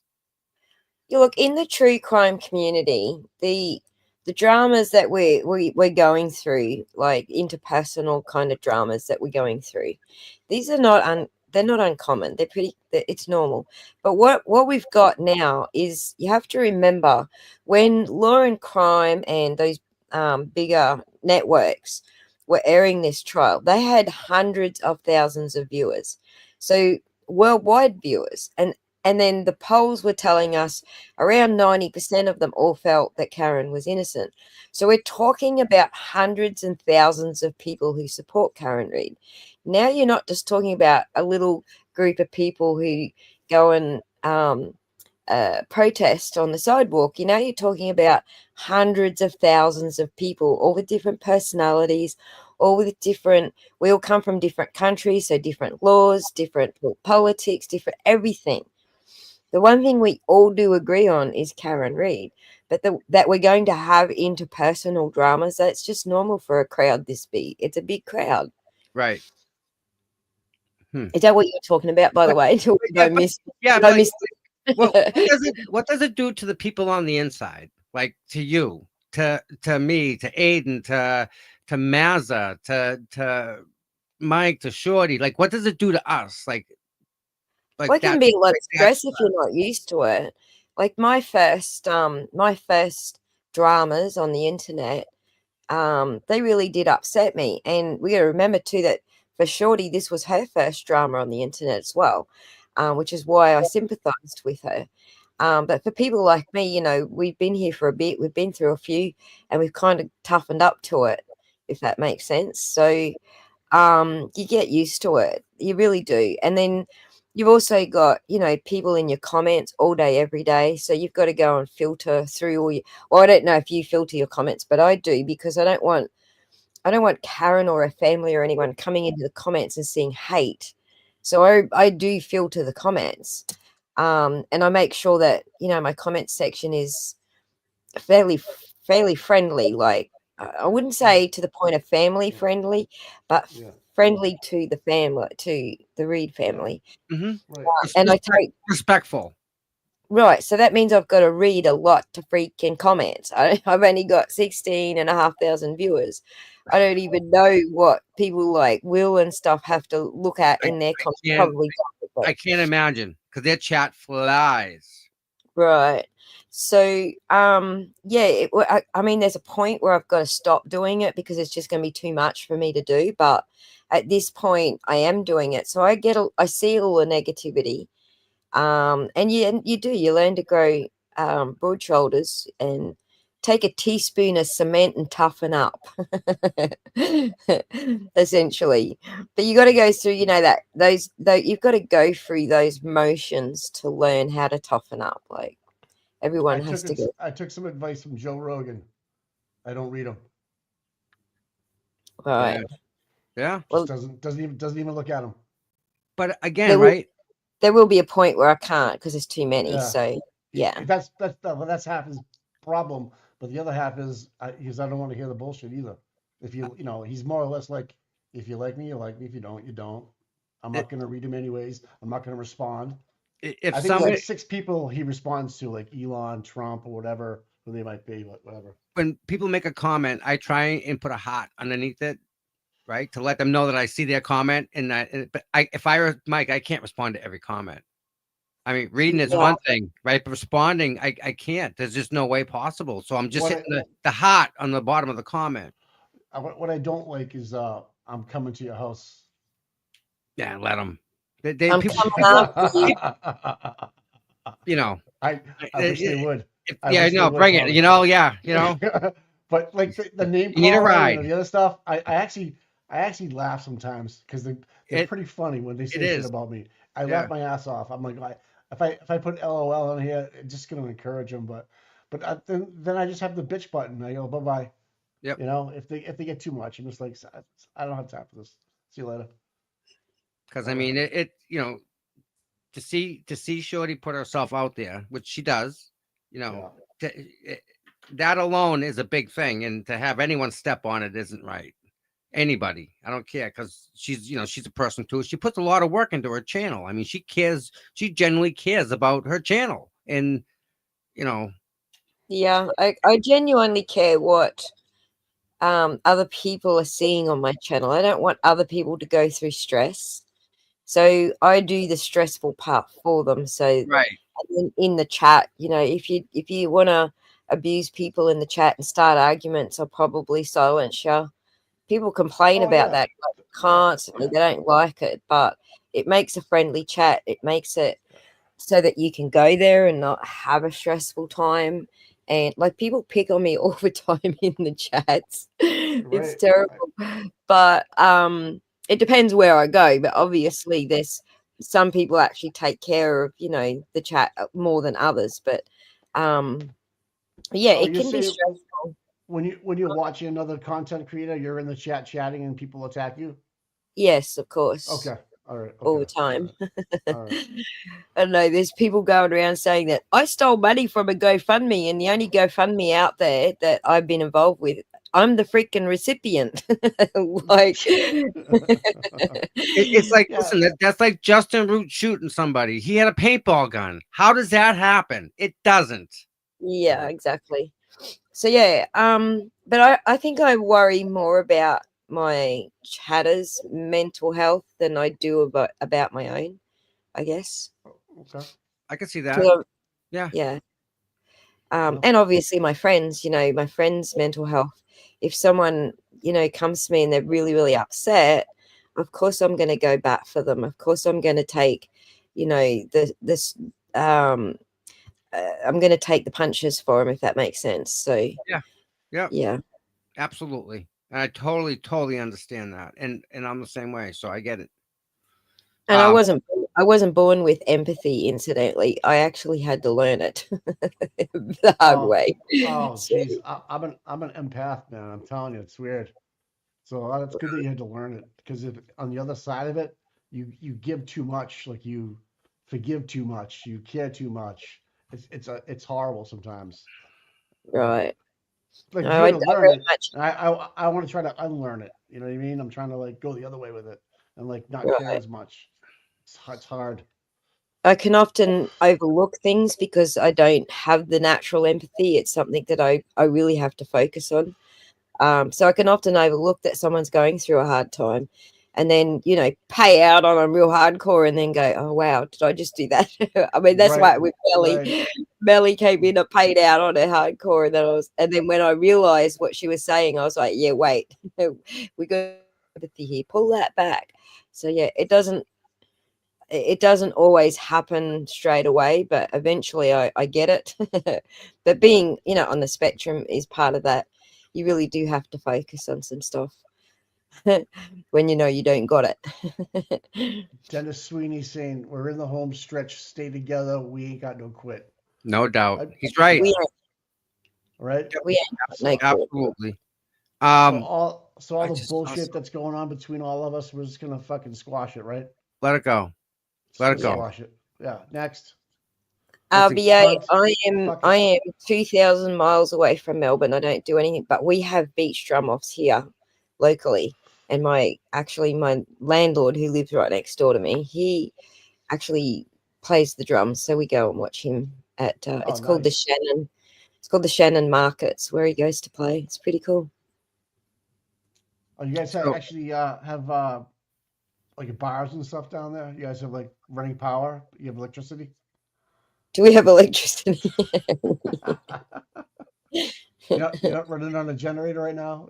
You don't have Starlink going right now? The area that hey, that Starlink's not bad, bud. The Starlink's pretty good. The thing is, it's not a joke. Like where I live, the power goes out at least once a week. Wow. And the Starlink is shocking. So it's terrible here. So I am often on the generator talking on the internet. You'll hear I'm not far off. I know exactly what I'm talking about. Yeah, exactly what you did. Right. Right? You're on the generator. I do live in the bush. I do live in the bush, so I'm a fair people way. In the chat. People in the chat are giving me shit, and I was right. Okay, I was right. But you know what? It must be so quiet. Must be nice. Yeah. You know, how many cars drive by your house a day? Oh, I'm on the end of a dirt road, so I'm like second or third house from the end of a dirt road. So very Yeah. few, like 2 neighbors, Right. in the morning and in the afternoon on their way to and from work. That's it. So you might see 1 or 2 cars a day, right? Right. At most, right? You Right. walk around, you're outside. I don't know if you have dogs or whatever. You just let them out, Dog and whatever. cats. Yeah. See, right? That's a different way to live, man. Where I live, I get 150 cars a day going on my house. You know what I mean? At 40 miles Right. an hour. It's. Wait till you To come to be Boston. honest, I absolutely love the dog and the cats, but before the cats and the dogs came along, I actually really enjoyed the wildlife. So we had koalas and wallabies, not kangaroos. They're the smaller sort of rock wallabies, and bandicoots and They're mean. bowerbirds and beautiful, like lots of nature that's local to this area. I actually preferred that than the dog barking the perimeter every night, and the cats. I can't put poison down for What? the rats. It might kill the cats. And What are those spiders they got over there? They recluse, and you get bit and you die. Like you got that over there too. Don't forget. Recluse. I don't know that you die from it, but it certainly creates a Pretty awful close. wound. Yeah. Eats your skin. Yeah. Yeah. Those Yeah. spiders are all over the place over there. Aussie, Yeah, we what got kind of heaps. school did you go to? Was it like just like a shack with like hay on top of it with like 1 seat, 2 seats inside the school? I actually grew up out west where there were no schools. So I'm kidding with it. It's actually worse. I grew up out west where there are no schools, and I did School of the Air. So it was on a CB What? radio, like on a radio. Get out of here. See? Really? Yeah. See, Well, I'm throwing the shit out there, and I'm right on the money. I'm right on the money. Wow. I CB I think radio's maybe there fucking was school. there might have So been what was your one name? place. How'd you Break know? it up. Go on. There might have been one place we moved to where there was a shack. See? Perhaps. I'm telling you, I was right. Wow. Just wow. Wow. You learned by a CB radio. Well, yeah. Imagine if you had attention deficit disorder with that going on in your life. No. And you had a CB radio for a fucking teacher. Wow. Up until high school, and then in high school, I went to high school in a couple of places, Alice Springs, and then up further up north on the border of Northern Territory in Western Australia, really small town. So the whole school was like all of primary school and all of high school as well. So, yeah. So yeah. how far away did you have to travel to go to school? Like, did you have to walk like 6 or 8 miles a day? Probably about 4 or 5, yeah. Jesus. They make them different out there, Mike. They're tough. And then, tough. There's no snow days, right? In Alice Springs, there was a school bus, so we didn't have to do it. There was a school bus. But You know how bad it's here? If someone gets dropped off at the wrong school stop, there's a fucking goddamn commotion going on. And everyone gets dropped off at their house. The bus stops like 30 times. Oh my Households, God. 30 kids, Aussie, you went to the next level with me, man. You went to the next level with me. Wow. You went to the next level with me, man. You learned by CB radio. That's so fucking cool. That isn't crazy. That's crazy, Mike. And she did it too. Back then, it was kind of like learning over the internet, I guess. But the it's a two-way radio basically that we had. It's kind of the same as we were doing through lockdowns for COVID and that, with kids not going to school and shit. So, but they were learning on the internet with obviously a screen in front of them. We didn't have the screen. We had the audio, but not the screen. Right. But so now all this computer programming, so to speak, and video, collaborations is self-taught, right? No, I went to uni. I actually applied at uni for business, and they were like, "Nah, business is full up this year. We can shove you into IT, and you can major in business." So I went that way about it. So I actually crash coursed through like hardcore crash course computers. How long did it take you to graduate? Because I was doing it part-time. I think it was 5 years, I guess. And it was Probably a no 3-year cost. course. It was a There 3-year was no- course, but I was doing it part-time. And there was no cost, right? It was free. Oh no, it wasn't free. I'm still in debt now. All right. I didn't like Canada has like free 30 college. years later, and I'm still in debt. Yeah, welcome to America. Well, that's one thing we have in common up here. Yeah, we're real good about that. Well, Yeah, hey, yeah. what's cool too, if you come to Boston, you get to see you get to see Harvard and MIT, and you can see all the schools. MIT, I'd love to visit MIT. The first time I visited the university campus, I got knocked out by a magpie. That was funny. I got completely knocked out, clean cold, knocked out by a magpie. So it's a little black and white bird dive bombed me because I walked under his tree, or her tree, and hit me in the forehead and knocked me out. Yeah, even the birds don't play, Mike, out there. The birds are freaking hardcore. The gang birds walking through their turf, they get gangs out there, magpies. Were they at 34 Fairview? Were they at 34 Fairview that night? You lived in the bush, man. You were out there. That's crazy. Well, you got birds attacking you. I don't think you're pretty good. I'm not even bring up. Magpies dive bomb everyone. If you go near their tree that they're nesting in, they dive bomb everyone. The trick is, if you know they're there, the trick is to wear a hat and stick a bit of paper on your head with a face drawn on it. They don't like it when you're looking at them. They won't do it when you're looking at them. So draw a face and stick it on your hat. But I didn't know it was there. It was my first visit to the uni. Most of the students who go there every day knew that tree, you avoid it. So I'm like crossing the paddock, trying to take a shortcut to the next lecture. And I thought, but when it hit me, I didn't see it. When it hit me in the head, I thought it was a cricket match. I thought I'd walked into a cricket match. Wow. And somebody hit me in the head with a cricket ball because I passed out. I just felt the bang and passed out. And then next minute, I know there's like all these people standing around me, like tapping me on the face and wiping my face with a cloth. Are you okay? It's like, holy, what happened? Well, up here, if a bird shits on you, it's considered good luck. True. I'm telling you, man. If you're at the beach and a seagull shits on you, it's good luck. Well, there you go. There's lots of birds that shit on you here, not just seagulls. So, the bird took her out, guy. Put her on the ground. A bird. Down goes Aussie. Boom. Jesus. I'm sure everyone else was pretty shocked, but it was pretty funny afterwards. I thought it was. I think I was the only one that was actually laughing afterwards too, because I thought it was a cricket match. I really honestly thought I'd been hit in the head with a cricket ball. Did you live at uni, or did you have to go commute from your house, or what were you doing?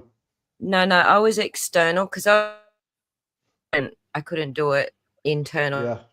Yeah. All right. Well, that's pretty cool. That's an interesting travel of life. I like it. That's kind of cool. And I wasn't far off with the generator, and I'm sure you nailed that one, Mike. There you go, Tom. I mean, my mom was from Nova Scotia. She was one of 13, man. They didn't have power. They barely had shoes. She was a coal miner's daughter, so I get it. Yeah. Way up there, it's tough, man. Not much. Not to say that Aussie work like for your that, family. That's it. I understand how things can work. Yeah. One of 13 is just crazy. Imagine that. I didn't study on campus. I don't know if you heard that because I got cut off for a second, but I didn't study on campus. I studied off campus because I was raising kids, basically. Oh, so you went as a mom. Okay, all right. I did it all externally and taking my kids to school each day and studying while they were at school, kind of thing. And yeah. Wow, you were busy. You were a busy person. Yeah, kind of. You're driven. Kind of driven. It was You're fun. driven, huh? So, listen, there's another thing that we kind of been waiting on, Mike, that we haven't really heard about, and I just got this sent to me, right? Yeah. Remember this whole thing? And Aussie, I don't know if you remember this, but we have breaking news. We have just learned that new charges may be coming in the brothel bus in the Boston area. The U.S. Attorney's Office says Cambridge Police and Homeland Security are now seeking charges against 28 people for buying sex, but none of the customers has been identified yet. And the acting U.S. Attorney says They won't be unless a court hearing decides there is probable cause. 3 people are charged with trafficking women and operating a series of brothels in the Boston area and in Arlington, Virginia, outside Washington, D.C. Imagine that. Is that not Getting candid. Is that not a security risk? Well, Virginia? I was just gonna say that. That's they got it pinned down. Yeah. What? What's up? Get someone's gonna leak the list? You think? Well, it's better yet. How about look at this one. The list, right? You know that list? I just saw this. It's not Aussie. It's Aussie Insider. Okay, Aussie. Okay, Aussie. Okay. They lost their bid to remain anonymous. The list is coming out. Supreme Court. Hang on, I'm confused. Are brothels illegal all over America? Very much so. Yes. Okay. No. So Colleen Trish is saying Levy will announce them this January. Oh, imagine if it's sort of like the president's like. Their doctors, their lawyers, their accountants, their executives at high-tech companies, pharmaceutical companies, their military officers, government contractors, professors, scientists. U.S. Attorney for Massachusetts, Joshua Levy, said about the brothel customers when announcing the brothel bust. Thank God I'm not on the list. No, I ain't gonna worry about that. Whoa. Yeah, he didn't list any YouTubers, so that's cool. I know, huh? There's no content creators on there. None. But man, and you heard about what I'm surprised. I'm surprised there's no like head coaches, players. Well, we don't know that yet. We don't know yet. I mean, they're professionals, they say, right? That's true. That's true. What was that other thing happening too? Which one? What Fowler on the 4th? Are you talking about the brothel or?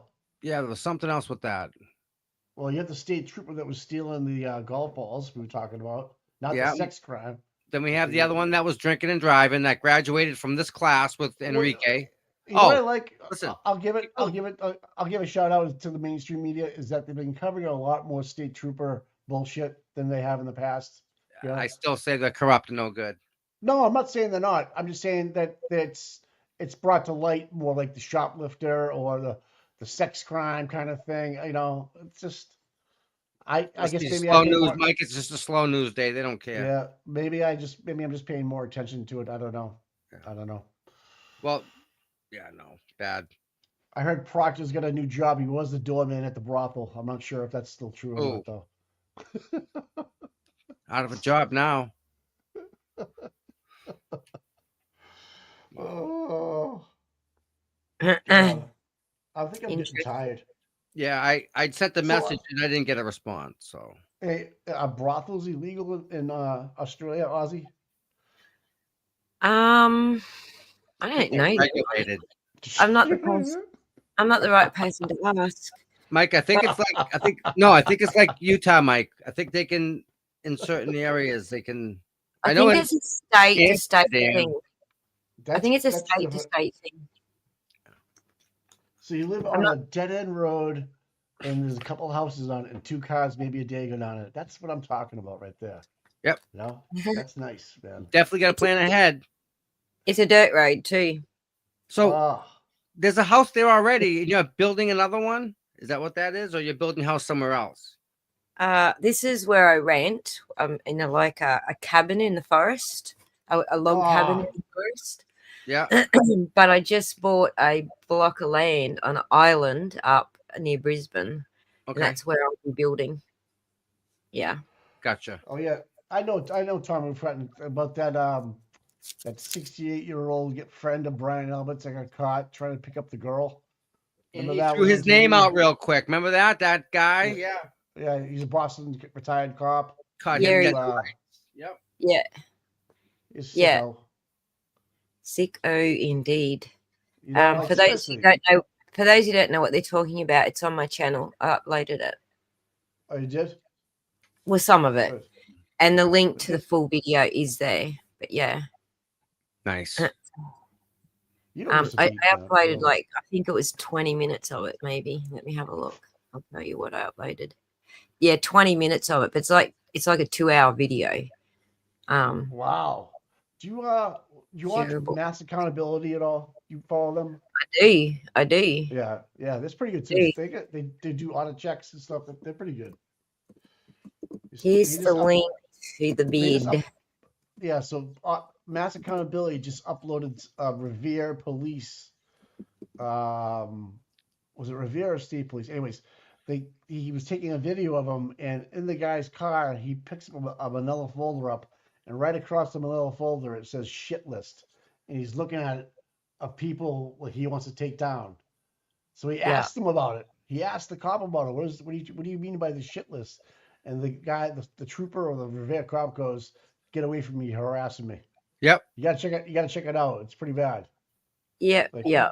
How can you harass somebody that's working as someone? No, that's his job. The guy gave him his badge number and everything. Like, you're just gonna find Mass Accountability. Yeah. See, the problem is that they're using feelings now. The state police are using feelings. Wow. Feelings. They're upset. It's the feels. You gotta watch out for the feels. I know, man. It's not even on there. Okay. Someone said Merry Christmas. And listen, just so everyone knows, that's why we're here. Anyone that's watching this now or later on, please hit the thumbs up while you're there and hit the like and subscribe. We're real close to hitting 5,000 subscribers. Yeah, come on. How many do we need? 30. Let's go. Come on. We need 30 subscribers to hit 5 grand. Let's do it.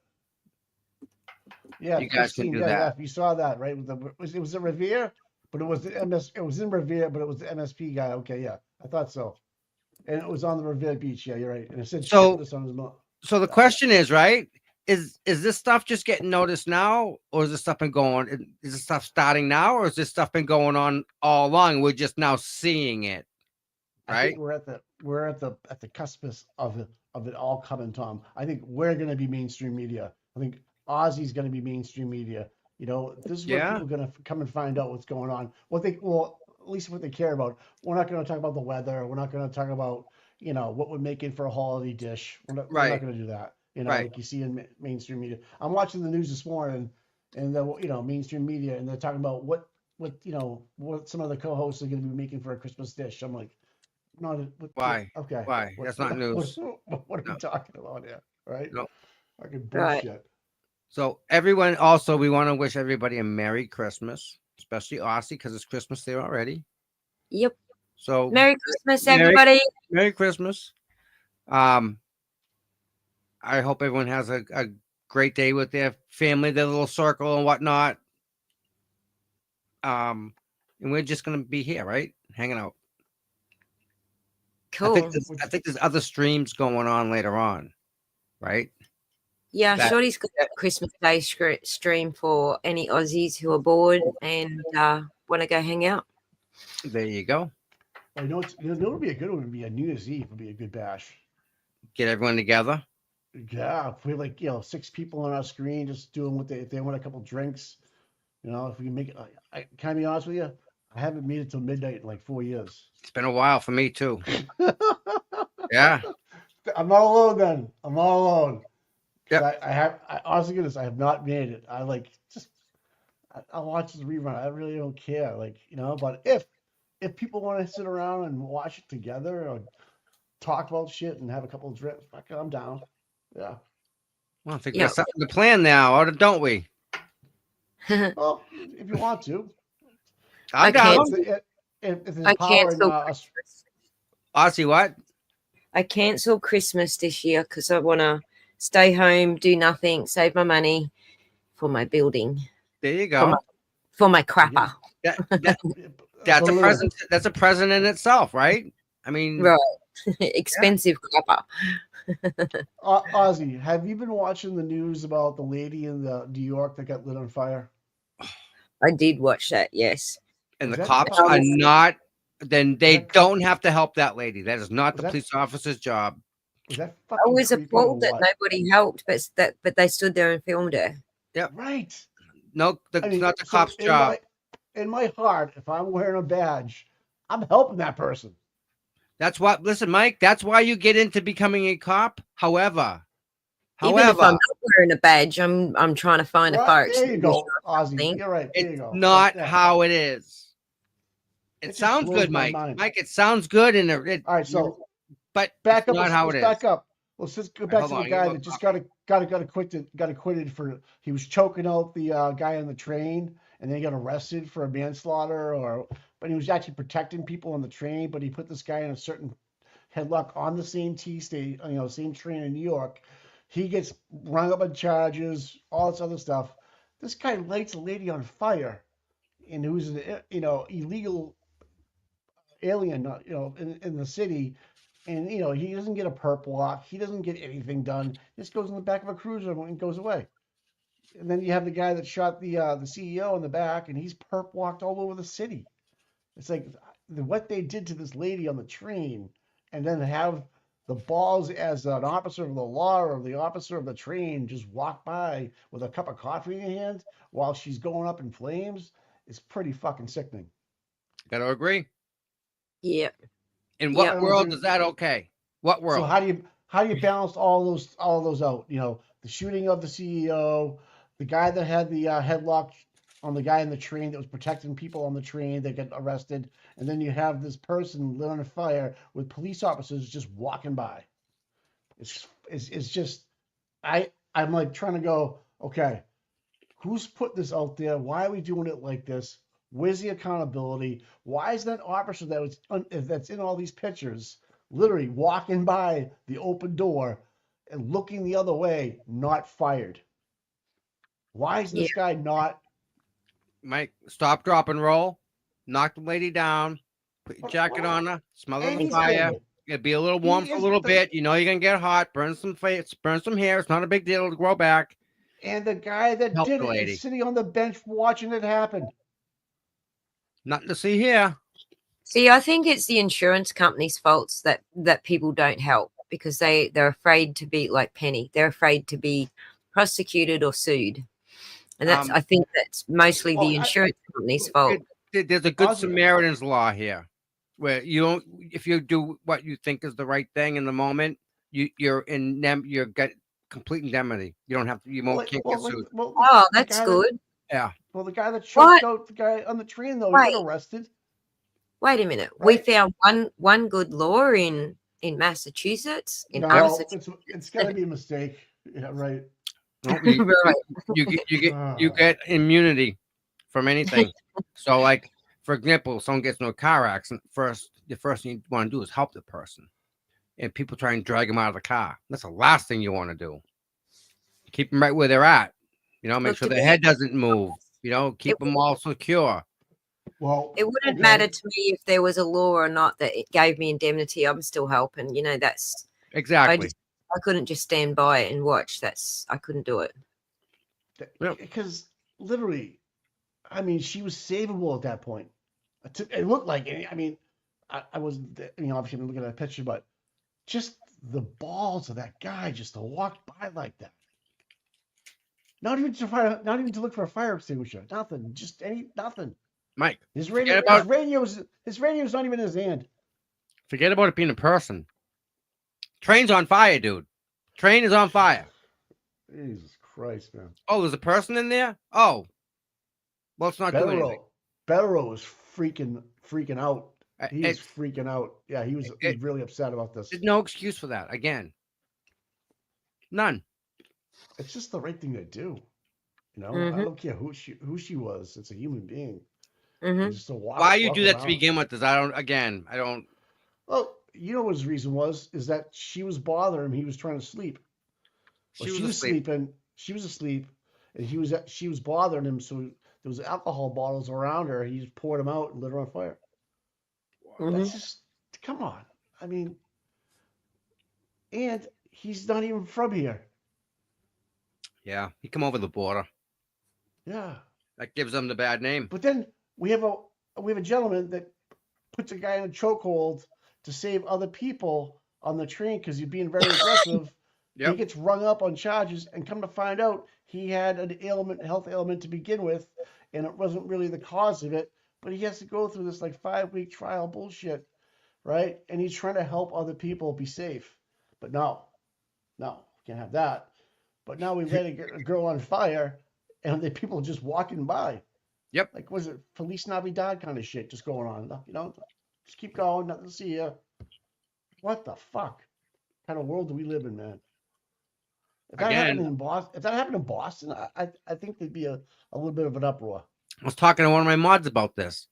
Newsflash, we're the old people in the room now, guy. It's not how it used to be in our days. Back when I was growing up, it didn't happen like that. Yeah, no. No way.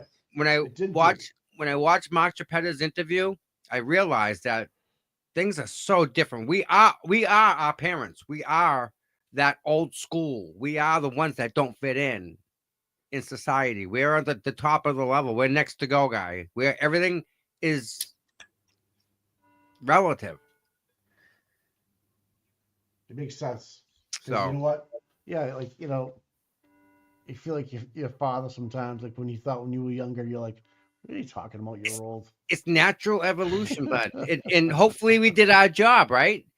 Our job was to pass it to the next group of people below us, right? Give them the knowledge, teach them the wisdom, and hopefully they carried it on. Some of it's gonna get lost forever, dude. People have to find out the hard way, right? However, with this YouTube thing now, maybe when I'm gone, people will look back and go, "That dude was right." I'll never get a chance to say that. Not in my lifetime. There's so many people that should be fired over this. Oh yeah, bud. So many people. Just like the jurors, you have a lot more intel than the jurors have to make a decision. Same with Aussie. She's got stuff that she can make a decision on, but the things that she can make it on, she can't tell you. Yeah, there's things I can't tell you. Right. That's just how it is. Like what? What can't you tell me? That the generator's running low on gas? What's going on? The Magpie's not happy. The Magpie flight in the head. What? Come on.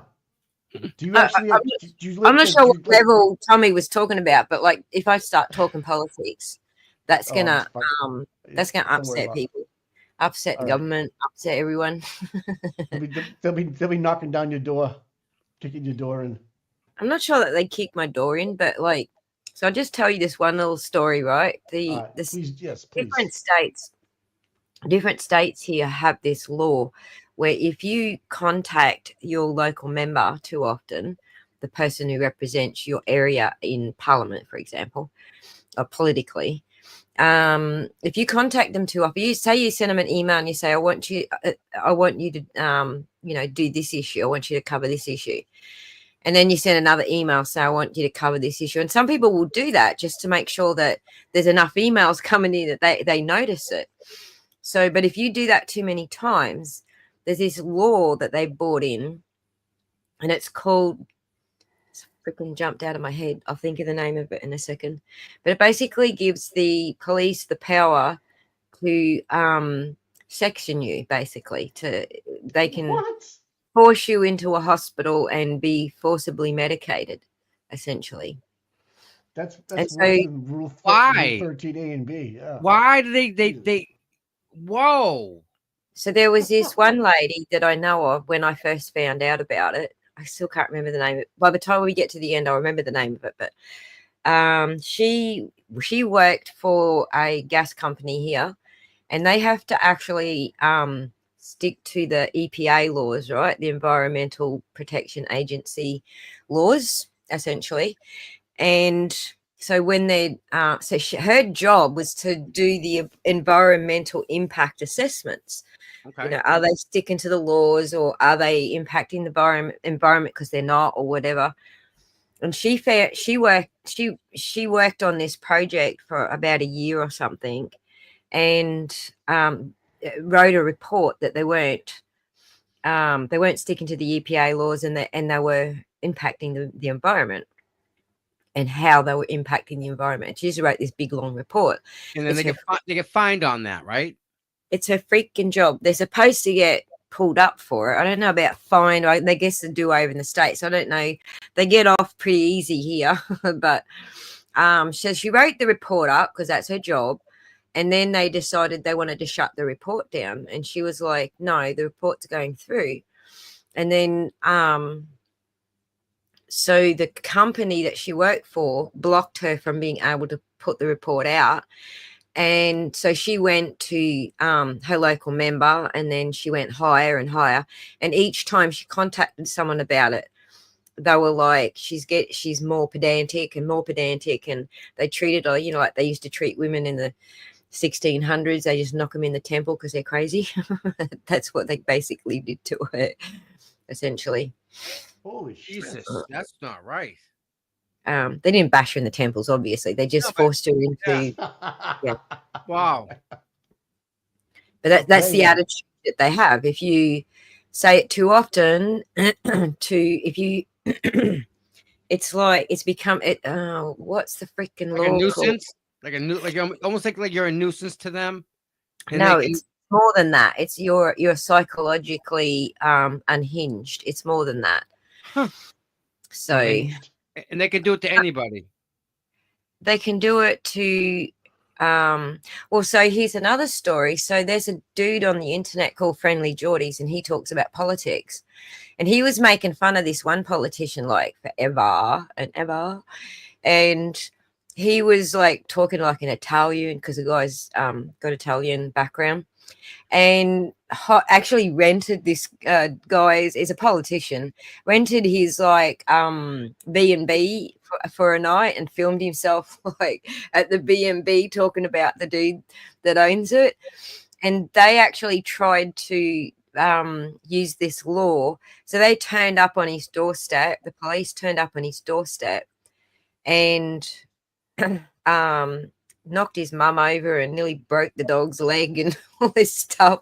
Grabbed him. Actually, they grabbed his cameraman and dragged him out and took him to tried to force him into therapy, drug therapy, basically. But they had enough money through their YouTube channel and their popularity. They had enough money to be able to fight it and got him out, and he's good now. So, but the girl that I was talking about before, you know, she's all kinds of messed up now. All kinds of messed up. That's traumatic. That's traumatic. I mean, to be in prison or jail sucks to begin with, but because it's your almost freedom of against speech. your will, you know, against your will like that. They threw her there, remember? And the way they do it is just over the top. I mean, can you just summons me? I mean, it's just an email, or I don't know. No. When they do that, they just credit you, Mike. So that's what's their reason. What's the gun laws in Australia? There aren't any. You don't have guns, or are guns? None. No, we have guns. You just have to go through. So first of all, you can't have a psych record, for example, like you freaked out and had to go to psych ward or whatever. Right, medical. And you got to have a reason to have your gun, like you're on a property or you're a sports shooter or whatever. So you got to go through. Yeah. Okay. You got to go through rigorous, like. So it's not easy. You just can't walk into like in Texas and wait 3 hours and you have a gun. No. A little bit more. Yeah. Okay. No. It's literally, you can go to places in Texas. They do a background check, and you're walking out with an AK or AR-15. You can walk out with anything you can walk out anything you want in Texas. Legit shit like that. You know what I mean? 17 years old, no problem. You've heard of ghost guns, right, Ozzy? I've heard of what? Ghost gun. A ghost gun. No. Jesus. Every gun's got a serial number on the stock, and then on the barrel itself, which is a different piece. They have serial numbers etched into them, and it's highly illegal to modify it or change it. Well, I'm talking about 3D printing. Oh, you can make your own gun with a printer. Yeah, 3D printing gun now. The guy in New York that killed the CEO was a ghost gun. So you can order. It's weird. You can order a gun half made in the United States with the top half missing. Yeah, and then you can 3D print the other part to make it work. It's absolutely so many loopholes, so much bullshit. I like Australia's mode, or you know, to go through all these certain change. And, you know, Massachusetts you do too, but Massachusetts has a real strict gun law. But other states where the farther west you go, the more rural you go, I mean, literally 3 hours. So the guy at 3 the hours. guy at the police station is the one that makes the determination whether you get the gun permit or not. So if he Right. doesn't like you, or if a friend of his doesn't like you, you're not getting it. I've seen it happen just from people that don't like you. Nothing wrong with the person. The cop didn't like the guy, so he didn't get his license to carry. So you have to. All right. Suppose you're a licensed gun carrier, and you move from one town to the other. What do you have to do? Notify the chief That's of it? the new town Okay. in the old All right. town. Okay. All right. Yeah. Yeah. So a lot of people think we're not allowed to own guns at all. That's not true. A lot of people think that I thought Australia they were really strict trying to get was rid of them. rounded up. That a lot of people think Australians were all rounded up like in the Jewish camps in Germany and forced to hand over their guns. That didn't happen. we were asked, do you want to hand over your guns? We'll give you a reward. We'll buy your guns back from you. Mm-hmm. And those who wanted to do it handed over their guns, and those who didn't just went under the new registration laws, basically, to keep them. So it was never a force thing. No one was forced. So, but it was after that massacre in Tasmania. So that's what sort of triggered it. That massacre in Tasmania. Okay. Yeah. I mean, we have parents in the United States that buy their 16-year-old kids guns, heavy-duty guns, long rifles. BS, isn't it? It just, well, because I'm from Mass and it's a liberal state, and it's like, it's hard to wrap my head around, but I understand there's a lot of responsible people that, you know, 2A is fine, you know, and guns don't kill people, people kill people with guns, right? Right. I mean, and whether someone wants to hurt someone, whether they pick one thing or another, they want to hurt someone, and that's the problem they're getting at. I get that. I really do. I understand that. We have minimal gun violence here compared to other crimes. Minimal. Right. Yeah. Because not everyone owns a gun, obviously. Right. Yeah. Right. I don't know. If you look at the charts, they measured the crime rate by gun violence, and it dropped down to like below 1%. Like I'm pretty sure it's like 0.5% or something, gun violence versus other types of crimes. But it dropped from it was pretty high when we all had guns. It was pretty high. It was like, I think it was like 70% of crimes or something with gun violence or something like that. Wow. And then it came down. Yeah, now it's pretty low. There's someone's, I can't remember who it was. Someone's published that chart somewhere. I forget where it is anyway, but I like it. We don't have any school shootings. That's a U.S. thing, which is weird. That seems to be just us. People, you know, parents pass it down to their kids when they're, you know, 12 years old, like this gentleman in the chat here, learn how to shoot in New Hampshire and Mass and stuff. I get all that. It's the ones that do it for devious reasons, you know, that have an alternative motive the psyche is not right. You know, they have an axe to grind, so to speak. Those are the ones that scare me.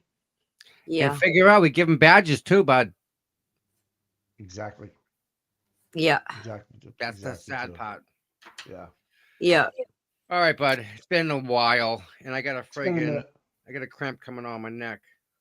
Yeah, I need more coffee.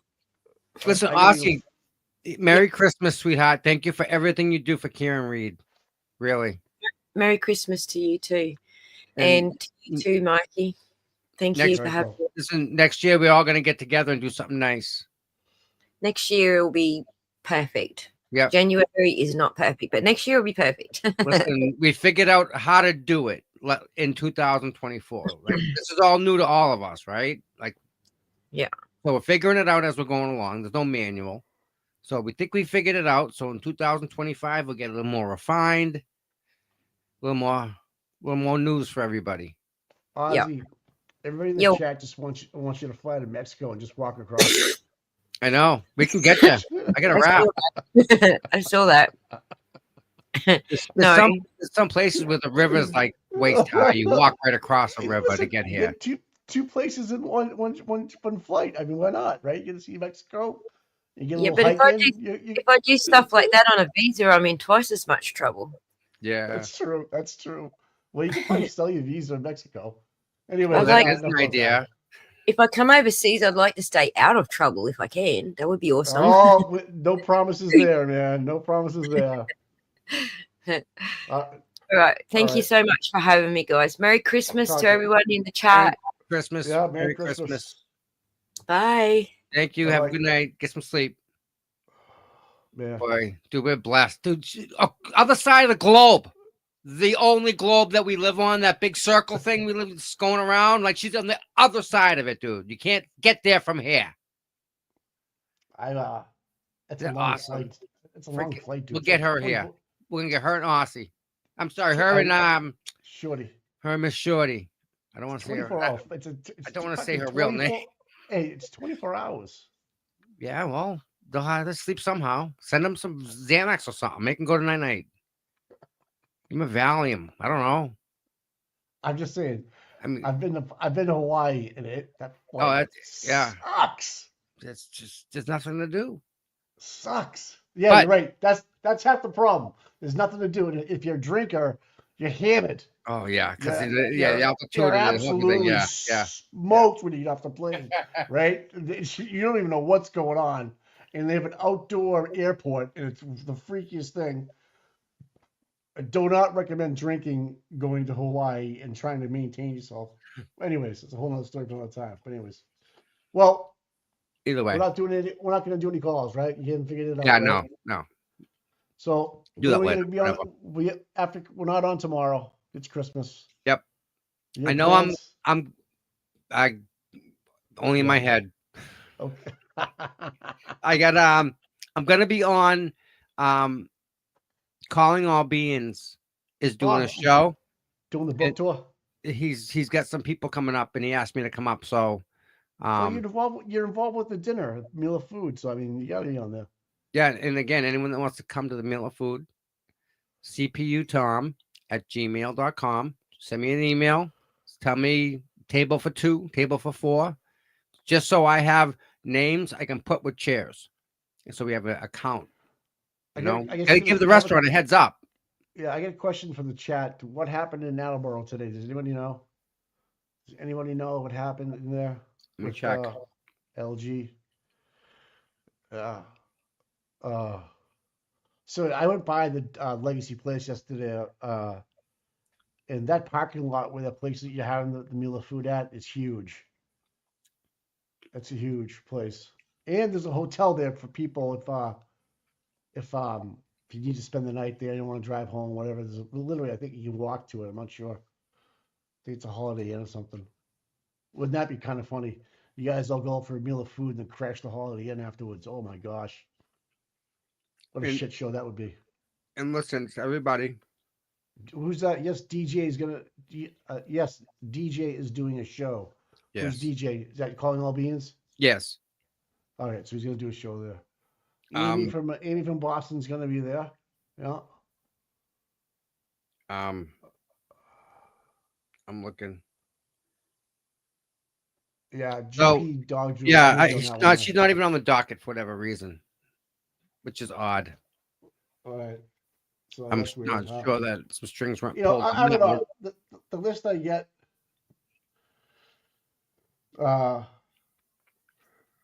The list I get from one of the mods, sometimes we get updated, things get changed, things like that. So is that Gamma? Glamasu's. Yeah, she's still doing it up to date. Yep. Okay. Yep. She keeps it up to date and she's great with that. I just use that to make the board that we're gonna look at. And Scott McGinnis is in the chat. So Grant was covering the court today. So there was Yep. I don't know about that. I don't know about that anymore. That went sideways, huh? That one quick too, huh? They kicked him right to the curb. Bang! See ya. They didn't even slow down when they threw him out of the car, guy. They didn't even slow down. You know, that's the problem. It was like, yep. You're on the wrong bus. You're on the wrong bus, kid. But guys, they threw him out, driving down the courthouse, and just threw him on the steps. Get out of here, kid. Yep. Poor, I mean, talk about getting kicked around, man. Talk about getting kicked around. Poor bastard. Yeah. Hey, Listen, kicked it is around. what it How is. many? Listen, 100 days since Enrique was murdered, surrounded by nothing but first responders. Yeah. 100 going on 100 days. Is that what it is? 100. We're there, right? It was. I know it was 90, Tom. I don't know exactly when the date. Got to was. be close to 100. Where's Brian? He's Hey. on this. Brian's. If it wasn't for Brian, we'd forget. Did no one be talking about this? You're fucking right, dude. Man, absolutely haven't right. heard nothing. So when he put that Surrounded by billboard up, first responders, guy. I know. I People know, and who he we're put now giving a gun and a badge in power to save All life. right. So the people are saying instead of 11 in Attleboro. But anyways, once he put that billboard up, it really, so like 4 news stations, mainstream media bullshit, went and covered it. Like which means nothing. Brian's breaking news, right? Like he's breaking the, hey, there's a trooper that died at the academy. He's gonna tell them. Like they We're don't just know trying- this already. I know. That was a good conversation about Justin Root today, by the way. Yeah, it That was was good. So that was nice. And We need forget, to have forget her- about him too. No, he needs justice, man. They all do, Mike. Not just Karen. Granted, Karen needs. We can help Karen. We can't help Justin. We can't help Sandra or her baby. We can't help them. We can help Karen. That's what we got. We do that. That's how we start, by helping John, because this is why we're here for John. I mean, he was a Boston police officer. They took him out. They put it on the girl who couldn't hit. She couldn't hurt him if she had to, Mike. I know. She weighs freaking 100 pounds. John's a trained police officer of a long time. He was 6 feet 2 inches tall. 6'2", 215. One step and he's out of the path of the vehicle. You tell me he sat down, turned his head, put his arm up. Nope, it had to be this way. I know he can move. I know he can move because I played hoop with him. He definitely can. He knows how to move his feet. And he's gonna He definitely stand can. there and let a car hit him? No, definitely not, Mike. You know that That's why personally. That's why I think Frank, Tank the Tank Frank, whatever his name is, he's grasping at straws, dude. Grasping at straws. He's sinking because there ain't them straws ain't floating, but he's grabbing. Because what's he gonna pull? What's the magic box he's got that no one knows about? He's got nothing. They have nothing. There's no way that the taillight ended at the electrical, at the telephone junction box there's no way the taillight would have been there. It's past where he got hit. He got hit up there. I know. The taillight's south. No, it doesn't go that way, guy. How does Short and Shiny see it from a car ride by too? I mean, Dude, cut the shit, right? His glasses are this thick. just like this. Coke bottle. The dude can't see. He's blind.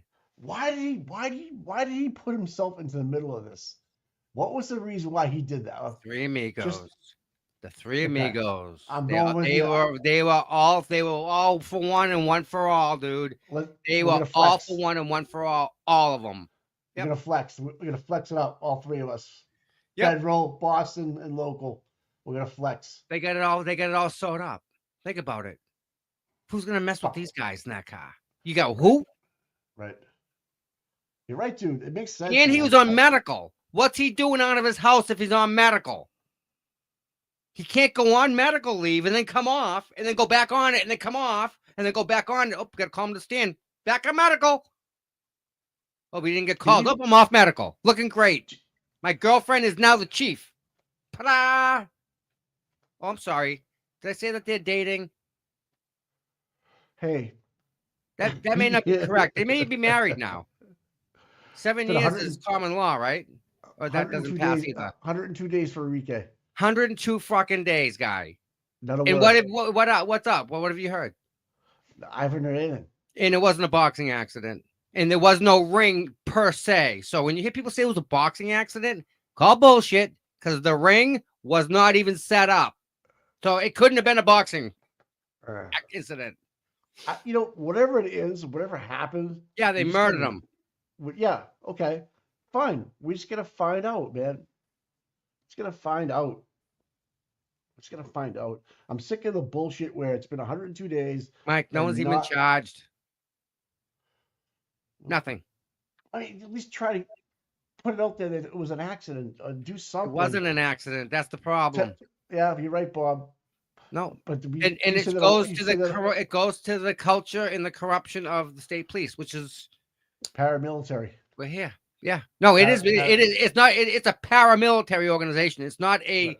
It's not training of that. It is that. Absolutely is. And and everything is chain of command, right?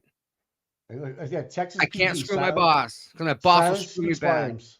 Like someone just said, this silence speaks volumes. Yeah, well, I call bullshit because that's what bothers me. That was what they're so silent about John.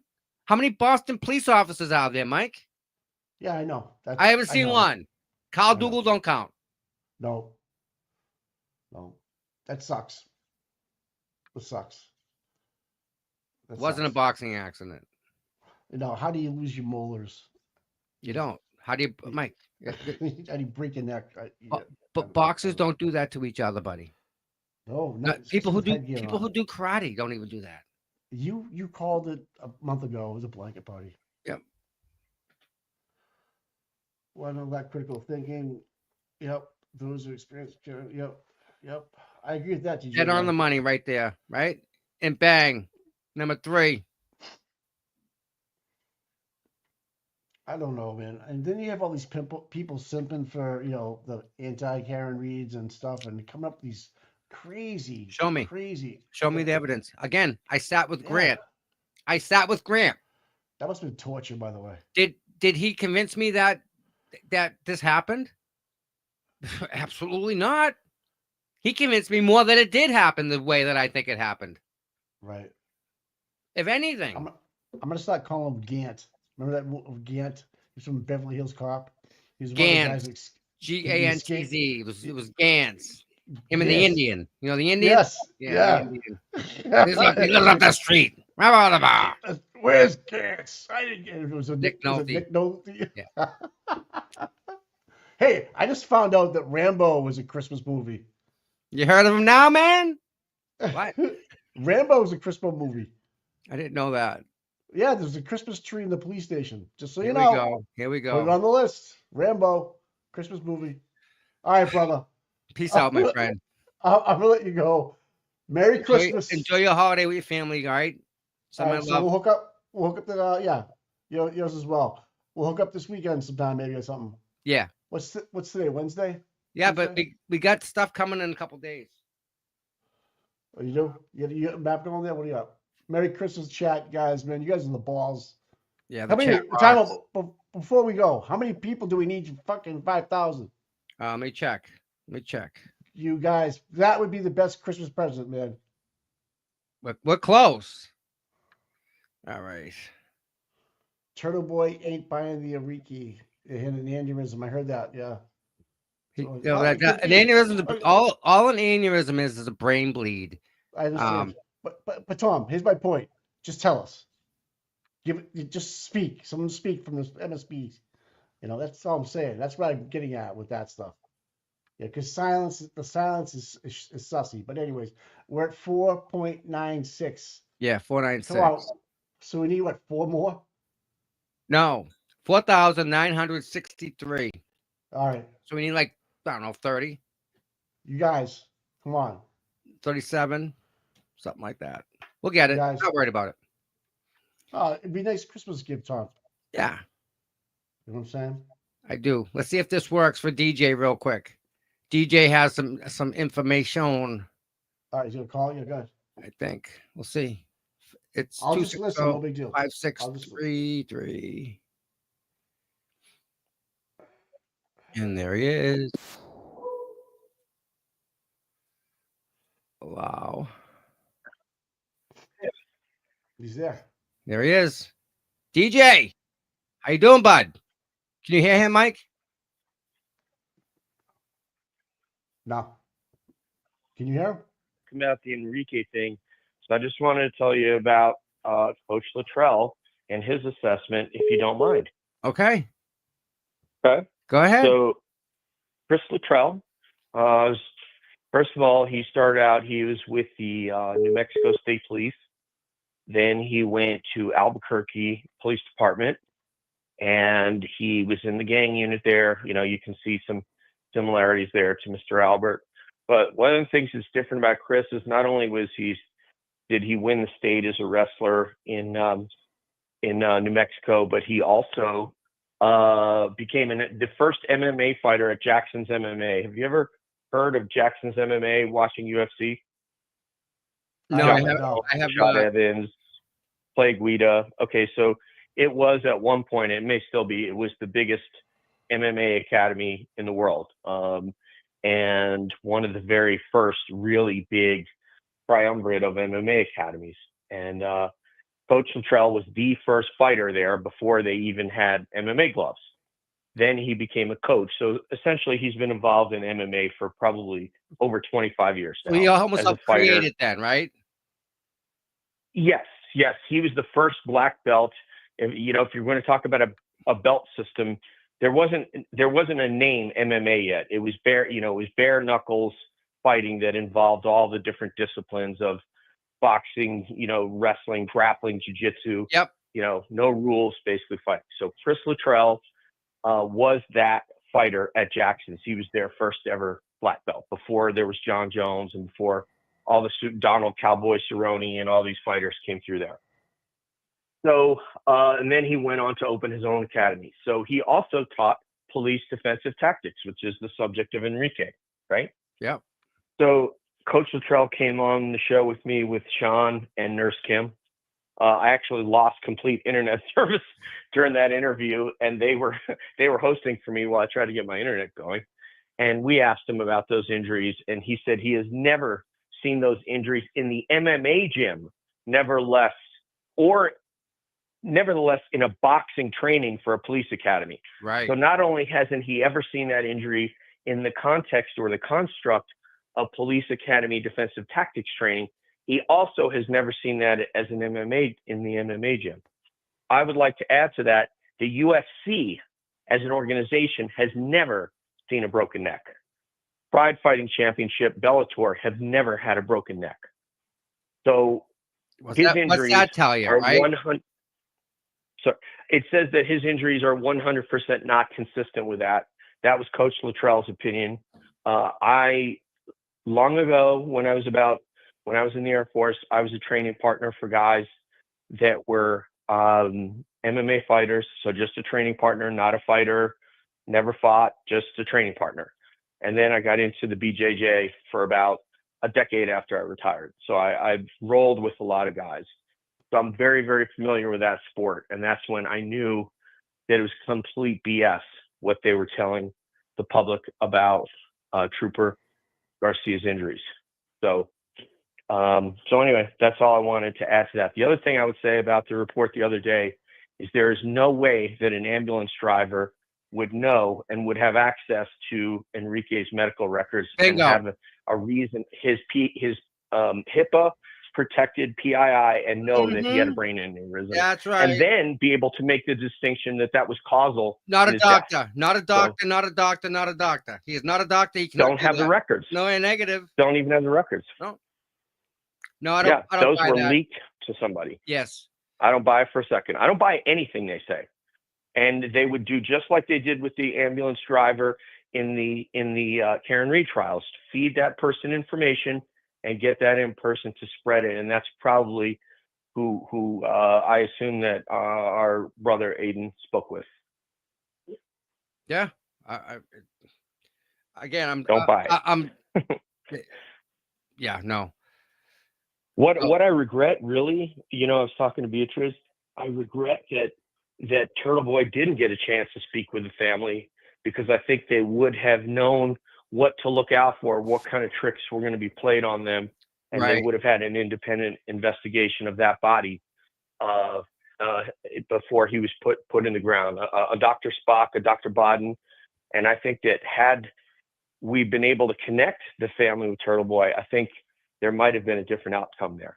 Well, at the time. I know the family is actually now in contact with people who can do more help than the people that were currently helping them. Not that they weren't being helped, but you may see a change in that whole thing.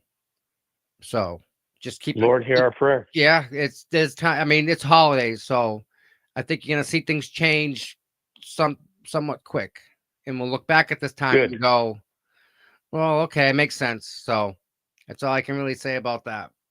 But yeah, Good. none That's of really this, good news. none of this should be happening. We shouldn't even be having this discussion, to be honest with you. We shouldn't even know each other. But look at how bad it's gotten, right? To bring all of us together to say, hey, whoa, time out. There's something not right here.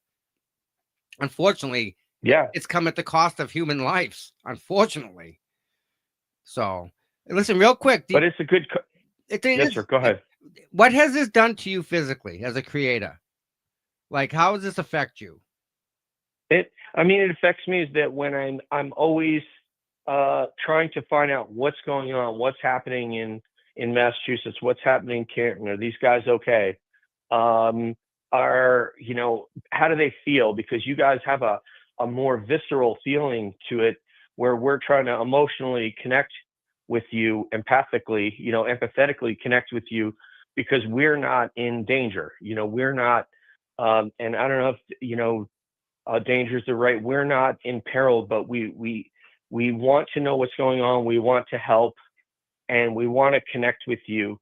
And so that's kind of what I feel like, because all day, the kind of work that I do, I can't have my cell phone nearby. Mm-hmm. So I'll, as soon as I get to my phone, what's happening? What happened with Turtle Boy in court today? What happened with the motions that Karen's making? And it kind of just, when I think about people like Judge Cannoni, it makes me kind of ill. It makes me sick. Yeah. When I see Jennifer McCabe, when my friends are able to watch her testimony and analyze it, it makes me sick because I can't watch her. Like it makes me want to. I cannot get through her testimony. I can't. And you bring up a good point about being in danger. We don't realize, but like, we're stepping into the fire here, Mike. And DJ, yes. You live in Colorado, so you're kind of removed from the situation. Yes. And I think that we don't even look at that, Mike. You realize that? We haven't even thought about that. You went to college here, though. It counts. Yeah. That's something to think about.